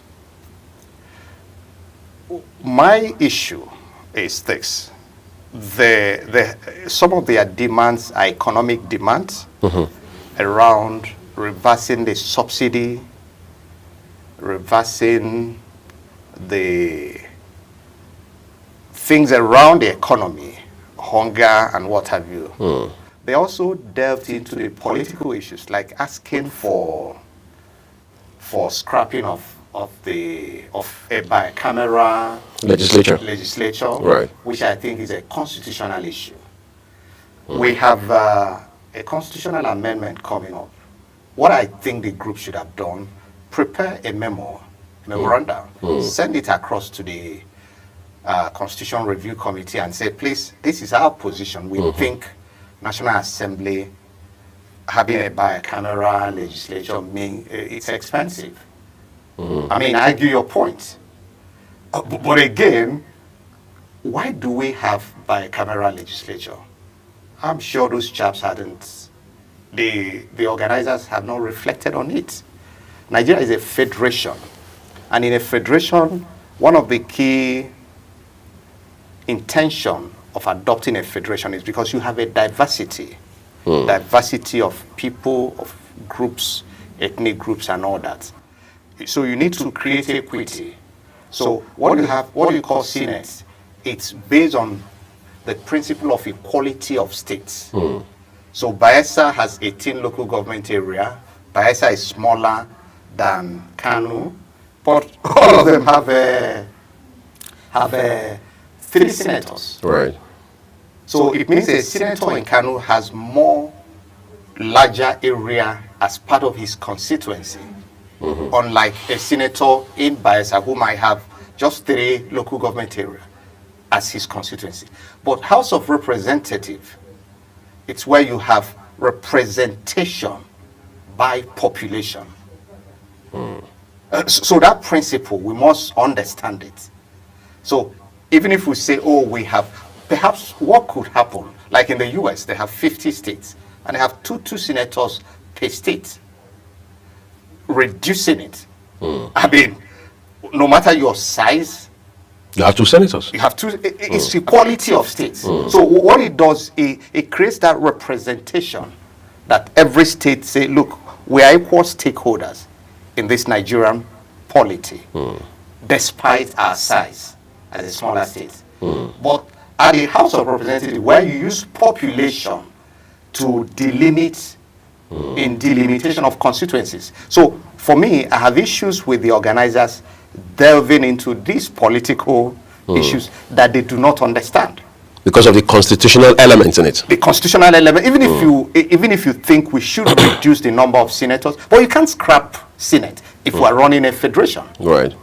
So that's the first principle. Then the other one, around economic issues, the issues of fuel price, food price, and all that. Now, the next thing to say, since the fuel subsidy was scrapped, or was believed to have been scrapped at the policy level, right? The question to ask, what have we achieved? I read this morning, I think the governor of Ogun State, Dapo Abiodun, was speaking at the October 1st Independence Church service in Abeokuta, saying that we have saved 5.7 trillion by removing the subsidy. Subsidy, right? Yeah. So if you had saved this huge amount of money, someone is going to ask, what's the impact on the economy? That's number one. Then 2, the next question will be, where did we deploy it to? Because if you save money, you are likely going to deploy it somewhere. Right. But I had argued before now that what we had is a notational money. When conceptually. Right. Okay, somebody is going to visit me. I'm going to have a visitor, and I had planned to spend 1,500 naira. And the visitor calls an hour before the visit, or a day before the visit, I said, no, my brother won't be coming again. And I didn't have 1,500 naira. I was thinking of borrowing from a neighbor. So I wouldn't need to go borrow. So, but you wouldn't say I have saved 1,500. No, I have saved it at conceptual level. But in real terms, in abstraction. In real terms, But I don't have any 1,500 in the bank account. That's the truth. So does that imply on any level that we're actually borrowing to pay subsidy? I'm not sure it's a savings in the real sense. In a physical, you can't go to any house and say, this is what we have saved. This is money we have packed. I'm not sure it exists. But again, on reflection, what is the impact, the overall impact on the economy? That's another issue to look at. Because if, let's be very practical, a bag of rice on the last day President Muhammadu Buhari left, say May 28, 2023, was on the average 50,000 naira. 100,000 naira. In fact, the leader of one of the political leaders said the wife came back and said, "I bought 100,000 naira." So that's impact on that shock on the economy. Perhaps should we have subsidy? Shouldn't we have it? It's an ongoing thing across the world. But again, the truth is this. The West that have been champions of anti-subsidy, incidentally, within their system, have social safety nets to ensure that citizens have access to quite a lot of. Just last week, there was a debate. The Labour Party in the United Kingdom held their national convention, and the Prime Minister Starmer is talking about removing what they call energy. He's talking about energy subsidy that should go to retirees, and he's saying that energy subsidy he's not going to pay it because by October, which is fall, ahead of winter, pensioners are supposed to get energy allowance, so they will be able to heat up their houses. Because if they don't heat up their houses, old people, they are likely going to die. So that's subsidy. So the party apparatus told him that he must pay it. As an obligation? As an obligation to senior citizens. It's a subsidy. So I have, over time, taken time to study the positions of IMF and World Bank on subsidy. They think subsidy kills private sector. It's a disincentive, but I think the owners of World Bank and IMF within their system, I'm talking of Europe and America, Canada and what have you, they all run subsidy. They all have one form of subsidy or not. Across Europe, the European Union, farmers get subsidy to produce. I mean, the documents are there, the literatures are there. So what we need to do is to balance theory with practical realities on the street. I think that's what policymakers should do. But for me, when you get to the street, you don't solve some of these problems. They don't get solved on the street. They get solved at a round table. The organizers, is it possible they go on to organize workshops, organize talk shops, produce policy documents, and pass on to government and say, this is an alternative policy proposal on this, on their other issue, on these other issues. For me, that's more productive engagement. If you look at the impact of the 10-day protest, we've lost people, lives were lost, properties were looted. I saw the screenshot in Kano, precisely, where an entire institution was looted. And people even took chairs, carried it on their head. But again... That's talking about the NCC facility in Kano. Yeah, that's a demonstration of what we may call public anger. Sometimes people get so angry about their situation. Right.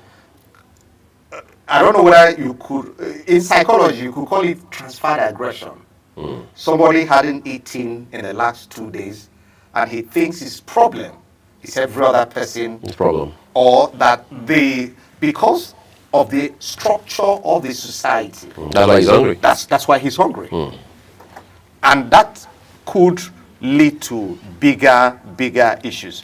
But I think essentially what we need to do as a country, as part of democracy, growing, is to begin to think about engagement.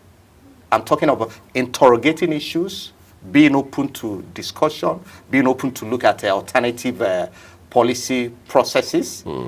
That's how democracies grow. Like in England, they didn't go to start protesting against the Prime Minister's position that, look, we're going to scrap the gas allowance to seniors. But they provided an alternative. They would have, okay, we have 200,000 retirees, and they live across so communities, and by November, the weather in that community would have dropped to about 2 degrees centigrade. And how are they going to survive? Right. And their pension is not enough to cover that cost, to buy gas. Because one of the things that has happened is that the war in Ukraine had jacked up prices of gas and energy across the world. That's what it has done. Even what you call hunger, scarcity of food insecurity across the world, is also tied to Russian Ukraine crisis. Between Russia and Ukraine, they control 38% of the global supply of grains. Between Russia and Ukraine, they control 48% of energy supply across the world. The whole of Europe depend on the energy from Russia. The proximity is an advantage for them. The piping is going to be shorter and all that. So, and that's why in my position, there's a need for the global community, international community to meet and say, look, we must end this crisis between Russia and Ukraine. But why is it not ending? You have this military industrial complex that are benefiting. They are looking at the overall profit. So who's profiting? Is it the US or just the Europe alone, or both? The military industrial complex is a global issue. So the idea that we must sell weapons, for example. Definitely. If you look at the US election, the Russian-Ukraine crisis has dominated the conversation there. So they are looking at each of the candidates. What are their approach to ending it? Just last week, the president of Ukraine, Zelensky, he was in Pennsylvania to inspect. He was at a weapon factory, right? And I saw him signing his signature on a dummy weapon. In fact, the Democratic Party presidential flag bearer Kamala Harris, Vice President Kamala Harris was there. The governor of Pennsylvania, Shapiro, was there too. So after that, he now realizes that this election is toss-up. By Friday, he had a meeting with President Donald Trump. They met in New York at Trump Towers. Even though Trump team had said that meeting was unlikely, but Trump changed his mind at the 11th hour. No, the point is this. At this point in time, it's a toss-up election, or what they call too close to call. So any country that intends to engage with the United States must be open to both sides.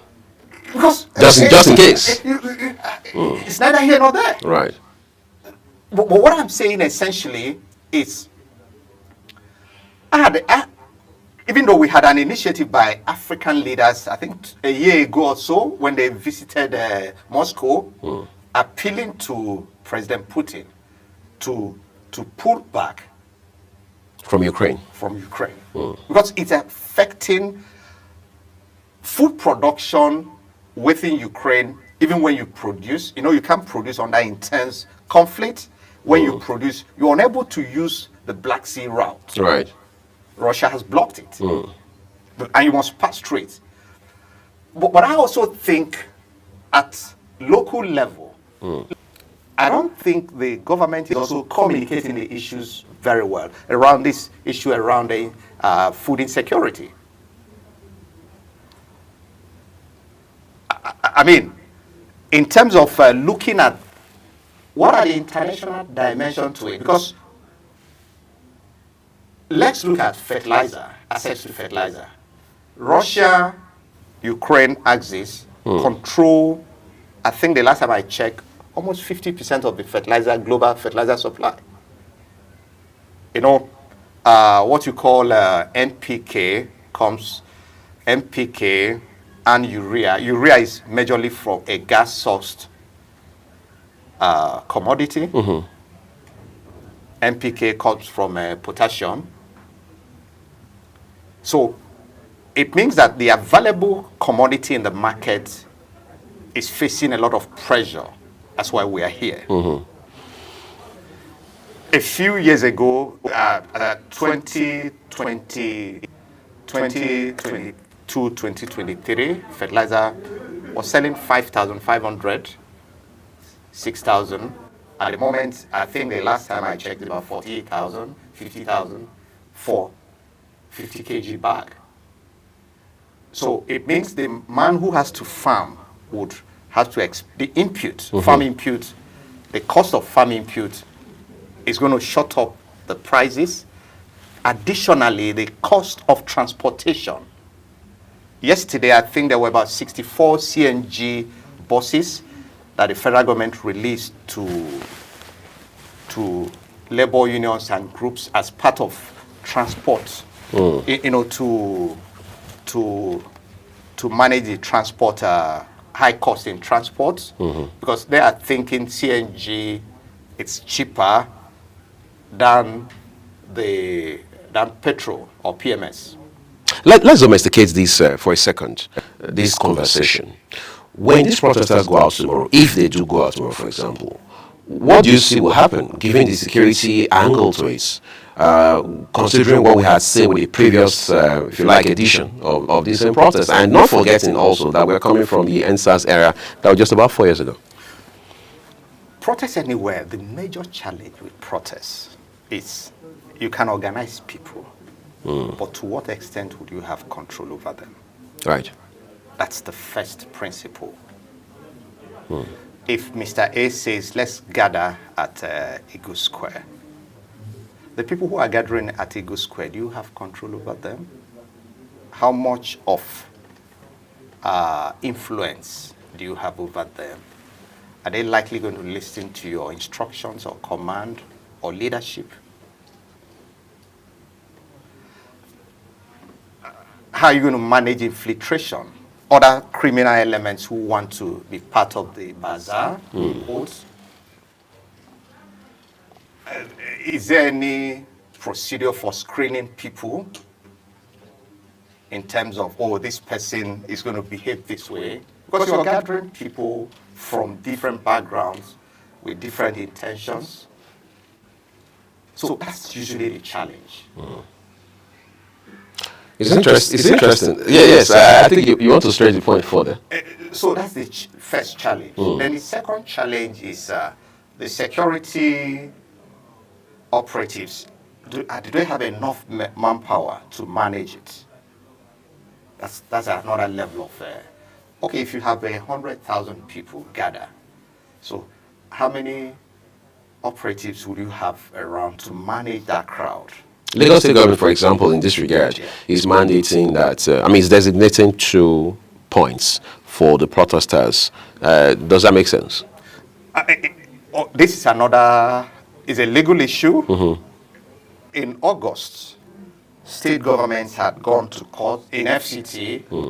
The FCT administration went to court to agree or to ask the court to decide or designate a place for protest, which was the stadium, National Stadium. Right.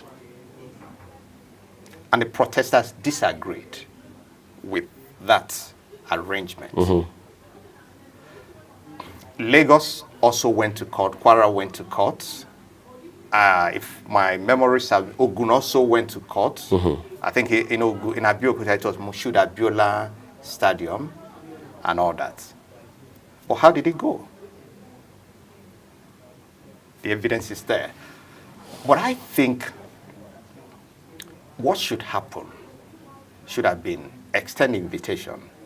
I'm talking about real invitation to the organizers. And ask them, can we talk? And I believe there are people in government across Nigeria, maybe people working with state governments, who have access to the organizers. Meet them halfway. Governments should meet halfway and agree. Say, well, we would need time to fix, say, the roads. If a bad road is the issue, we'll need XYZ amount of time. To take care of that. To take care of that. But we are also, as well as, there's this issue of resources. If we take care of the road, it means we're unable to do the other one. Let's look at the Kenyan model.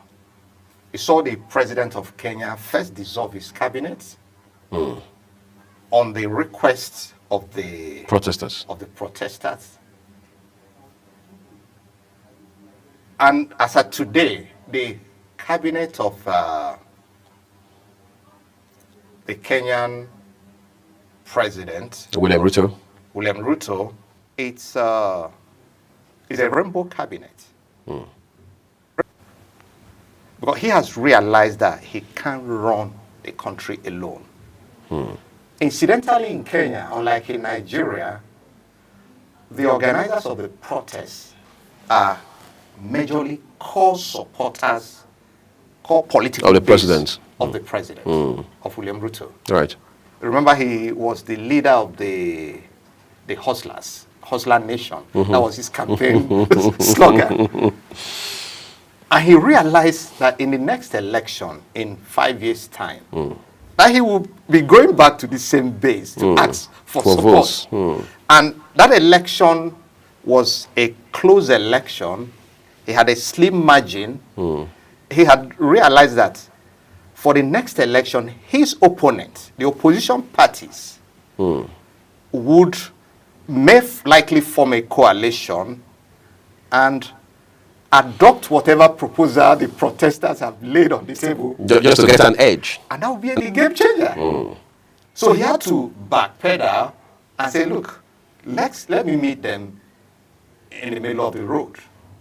And you saw that process, how it began. Because it's about the leadership actually derives its support or legitimacy from the people. So somehow there's a crisis, there's agitation. You find a middle ground of meeting somewhere, of give and take. It's compromise. Right. And that's how results are achieved. But you can't ignore. You do not ignore. Even in policing, I remember a couple of weeks ago, I saw a video. In DC, the head of the DC police attended a public event where a certain musician, they were doing his remembrance. And she was the person, the lead singer. So when I watched it, I said, look, that's how to build community policing. She was singing. As a police officer? The head of the DC police. She was a lead singer, singing the cover of the musician's major hit. Because you must find a way of building that synergy and trust and engagement, because that's how leadership evolves and that's how leadership delivers impact. I would like to say a big thank you to you, Miles Zomana, public policy consultant, for coming to share with us this morning. But then again, we wait to see what tomorrow holds and what it brings in light of its proposal process. Peaceful. Peaceful. In light of the Independence Day commemoration. Yeah. It's a huge one. Right. It is. A huge one. Hopefully we'll find out time to look at how far we have come as a nation in the course of the week. Thank you so very much for your time. We hope you have a great day. My pleasure. We'll have a second discussion coming up shortly, everyone. In the meantime, we're taking a quick break. We're back with you shortly. Do stay with us.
Global Morning is your ultimate destination for engaging political and economic matters. I am Uyi Agmofwebe. And don't forget to include social discussions. Tune in every weekdays from 7 a.m. to 10 a.m. I am Queen Agaba.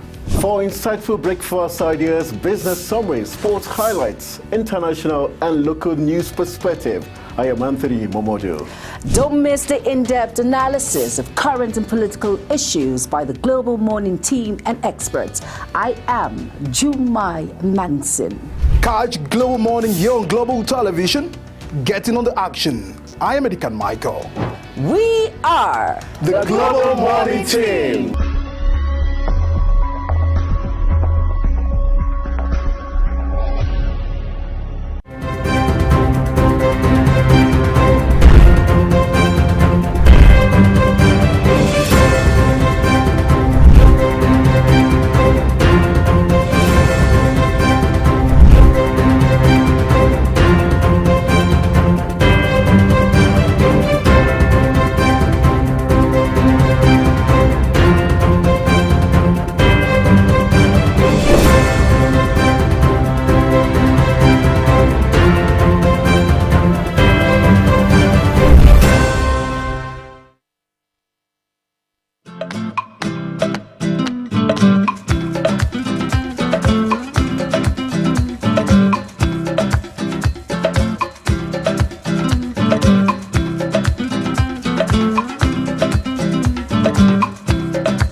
All right, let's begin to wrap it up now with our second discussion. I'm joined by a public affairs commentator who is also a member of the Social Democratic Party, that is the SDP, Adamu Rabiu. It's a pleasure to have you on the program.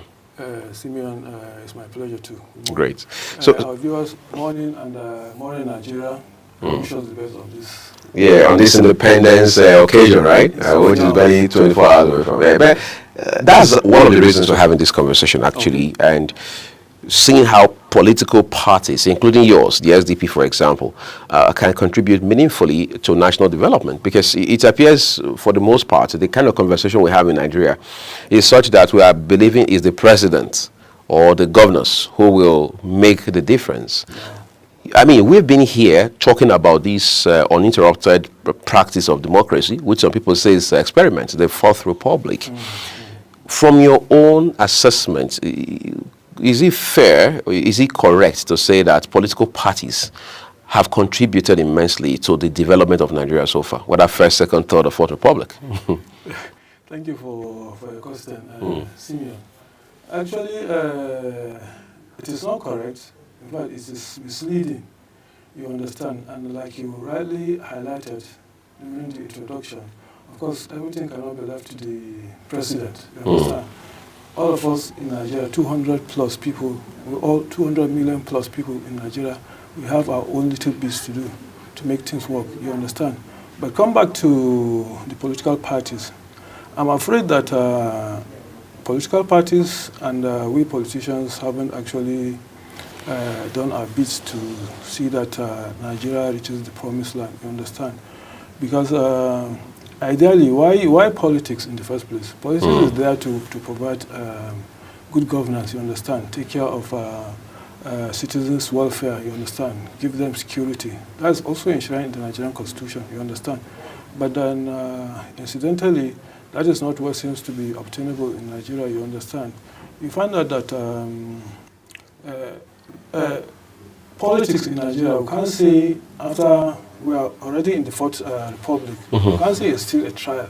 If it's a trial, then we will have to go back to probably reducing all their allowances and all the luxuries they are getting. So it's no more a trial. We're already matured, 60-something years. You understand? Nigeria is something years, and Nigerian democracy, uninterrupted democracy, has been like almost 30 years now.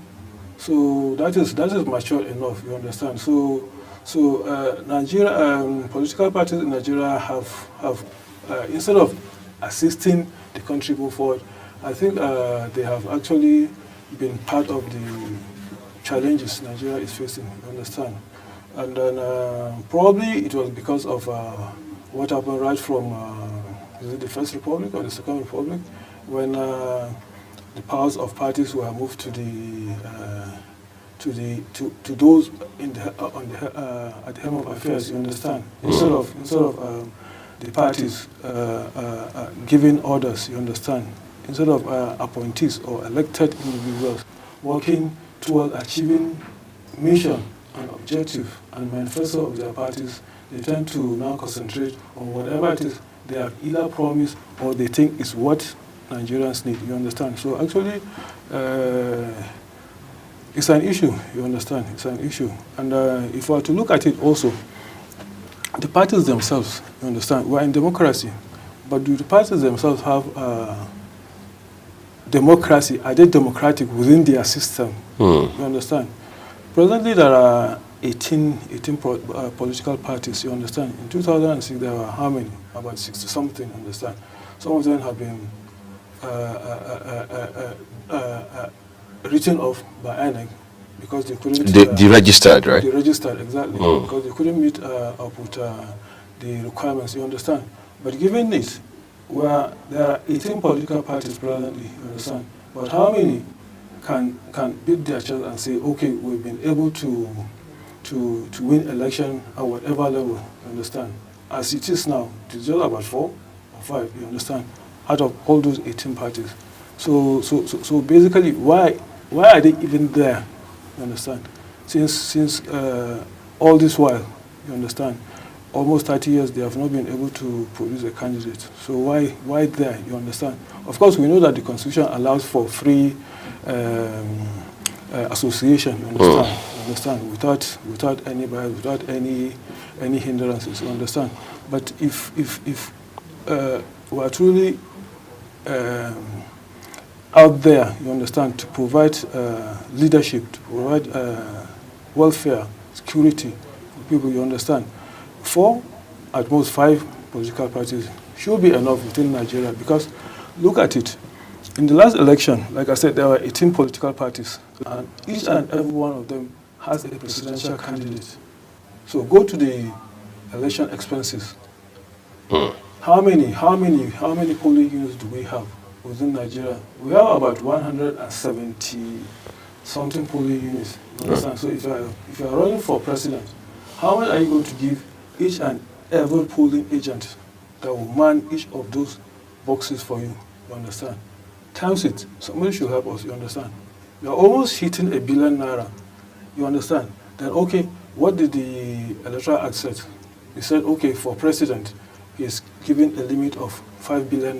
You can't spend more than $5 billion. As a spending cap. As a spending cap, you understand? Already at polling units, you understand? If you are let's assume it is 1%, you understand? You're almost hitting how many? ₦1 billion.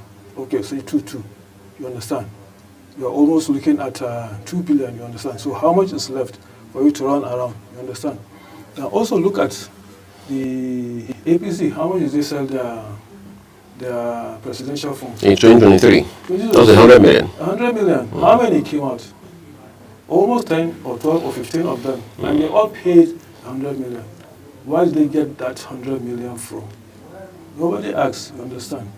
Life just goes on, you understand? How much are they going to sell in 2027? How much? We don't know. Only God knows, you understand? So who is going to fund all that expenses? Definitely, you and I, if we have 5 billion, I'm sure we won't be that crazy enough to come out and say, okay, we want to run for presidency. Because by the time you are done, that 5 billion is gone. And what happens if you don't get the seat? You understand? What happens? You go back to square zero or square sub-zero. You understand? So how do we rejig political parties internally to make them more functional, especially at the level of leadership? Because people have talked about the money bag politics that we play in Nigeria. Just yesterday, somebody was saying that money politics has destroyed Nigeria. That's one of the persons who stood for president in 2023. He ran for president in Accord Party. All right, Professor Imolen is now saying that money bag politics has destroyed our politics. People say you can't divorce money from politics. But how do we downplay it in such a way that money does not overshadow our priorities? That's an interesting question, which probably you can give an idea of how that can be done, you understand. But probably this program will not allow us, give us the opportunity to discuss. I've written like 2 articles to do with how to make politicians accountable, how to make the parties accountable, demanding accountability, you understand. Basically, if you can't make elected individuals accountable, then there's no way you can divorce the issue of money, you understand. But back to your question, how do you make them accountable? How do you reduce election expenses? You understand? After the 2023 election, I have tried, and I'm still trying, and I'm still engaging IPAC and the political parties and international organizations, you understand, to buy an idea, you understand. Not an idea per se, because it is already in the works, you understand. And we are hoping that it will actually work, you understand. Because if those 2 platforms are able to come on board, you understand, there are going to be like about 5 to 10 advantages to Nigerians, you understand, if we are able to do that.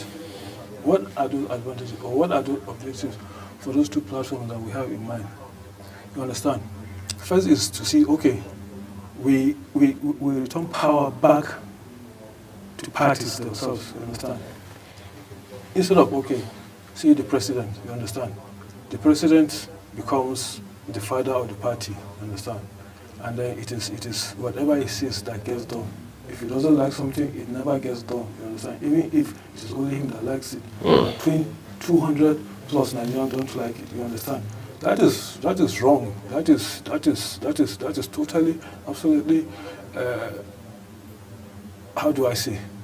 It's just wrong, you understand? So individuals are elected based on their party's manifesto, based on the platform of their parties. You understand? Of course, they can run as individuals. So if you feel you can run as an individual, then go out there and run as an individual. Independent? Independent candidate, you understand? Then go out and do that independently, you understand? But once you are running on the platform of a party, you understand, you should work according to the party's manifesto, missions and objectives, because it is those objectives, those missions, those manifestos that will materialize in the lives of individuals.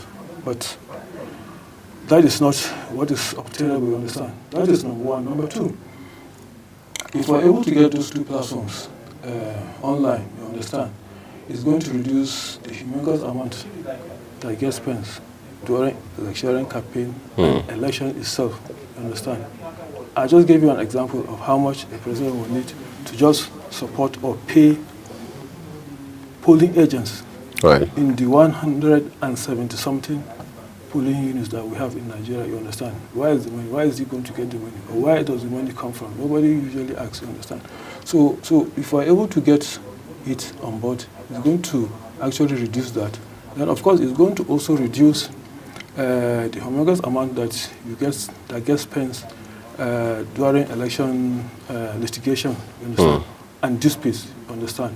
Because that platform will be able to produce online real-time, understand, analyze reports, understand, that can assist, that can find out where errors occur, where fraud occur, you understand. So it is also going to make individuals, elected representatives, accountable to their parties and to Nigerians, you understand. And then it's also going to give the parties an ability to generate funds, you understand, because how do they get funds to run? Like I said, there are 18 political parties now. Out of those 18, only like 4 or 5 can beat their chest and say, okay, we have somebody elected probably at the presidential level or at the council level, you understand? Only about 5 of them. So or we have at least a governor. Or a governor, you understand? So how do the other ones run their affairs? How? Where? Is it that those at the top or those in the presidency are the ones funding them? Where? Nobody ever asks, you understand? So this is going to help, you understand? And then it will also be able to give Nigerians a way out. Because as it is now, in every situation, you have to be able to audit a process, you understand? Yeah. But Nigeria's election has never been audited. Nobody can audit it. You understand? Also, another advantage is that you will be able to get all these parties, like I said, these 18 now, even those ones that have not been able to win a seat at any level, you understand? Right. Participate in governance. You understand? How? Of course, this is all in the works. You understand? Yeah, I can imagine. Incidentally, these issues are very complicated, and it will take a lot of work over a long time. In 1 minute, on a final note, is Nigeria's independence in a few hours, for example, 64 years, for instance? How do we ensure that individuals do not own political parties? Because that's pretty much the situation where we have found ourselves right now. It's as if political parties are owned, in a manner of speaking, by individuals. So you hear my leader, my leader, my leader. One person can call the shot over a political party, whether it's the major parties or the underdogs, so to speak, and all that. In 1 minute, how do we change that using this opportunity of our 64th independence as an opportunity to do that? Simeon, in 1 minute, it's difficult. and then if you say you want to practicalize it as it is, it's actually impossible in Nigeria. Notwithstanding that it's 4 years. Yeah. It will take a lot of work. So it needs more time. It needs more time. We have IPAC that's supposed to assist. You know, right, like a coalition of political parties. Exactly, you understand. They have this code of conduct that they are answerable to, you understand. It is a law unto themselves, you understand. But they don't work towards it. They don't work with it. They breach it severally. We have seen it, you understand. That's the Inter-Party Advisory Council. Exactly. Understand? So the political parties, they do all all shades of things. And get away with it. Get away with it. Nobody questions them. Nobody can question them. 63 years, of course, we should have gotten it right by now. But is it possible? It's not possible. But one thing is certain, you understand? Of course, if you expect that the parties can change themselves, it's actually going to be difficult. All right, I think what we can do is to continue to place a demand. Nigerians must continue to place a demand on these political parties. Adamu Rabiu, thank you for coming to share with us. We'll take a quick break. Up next, Jumai and I will wrap up the program for you. Do stay with us.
All right, so everything that has a beginning sure has an end, doesn't it? Yes, it does. Yes, it does. And we've come to the end of the program Global Morning this amazing Monday morning. Hope you are well informed with back-to-back topics. Our first discussed, the second discussed, but now we have to wrap up the program.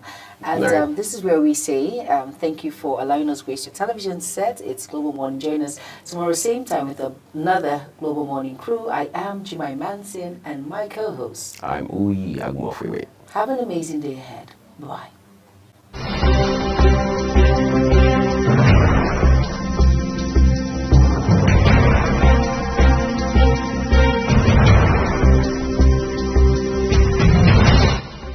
Welcome to Global Morning. The death toll from flooding. Most time our politicians just bring in policies too, for sure. Incidentally, we have several more stories. The legislature was carefully crafted to 22.2% inflation rates as of April this year. What does that say about where we are as a country? I think Nigeria has resorted to being resilient. Before you call a police station, before they even leave, they'll take permission from I don't think there's really anything on ground to improve. We struggled as a strike. The Minister of Education volunteered and said, give me 2 weeks. It was a lie. The president never gave me any deadline.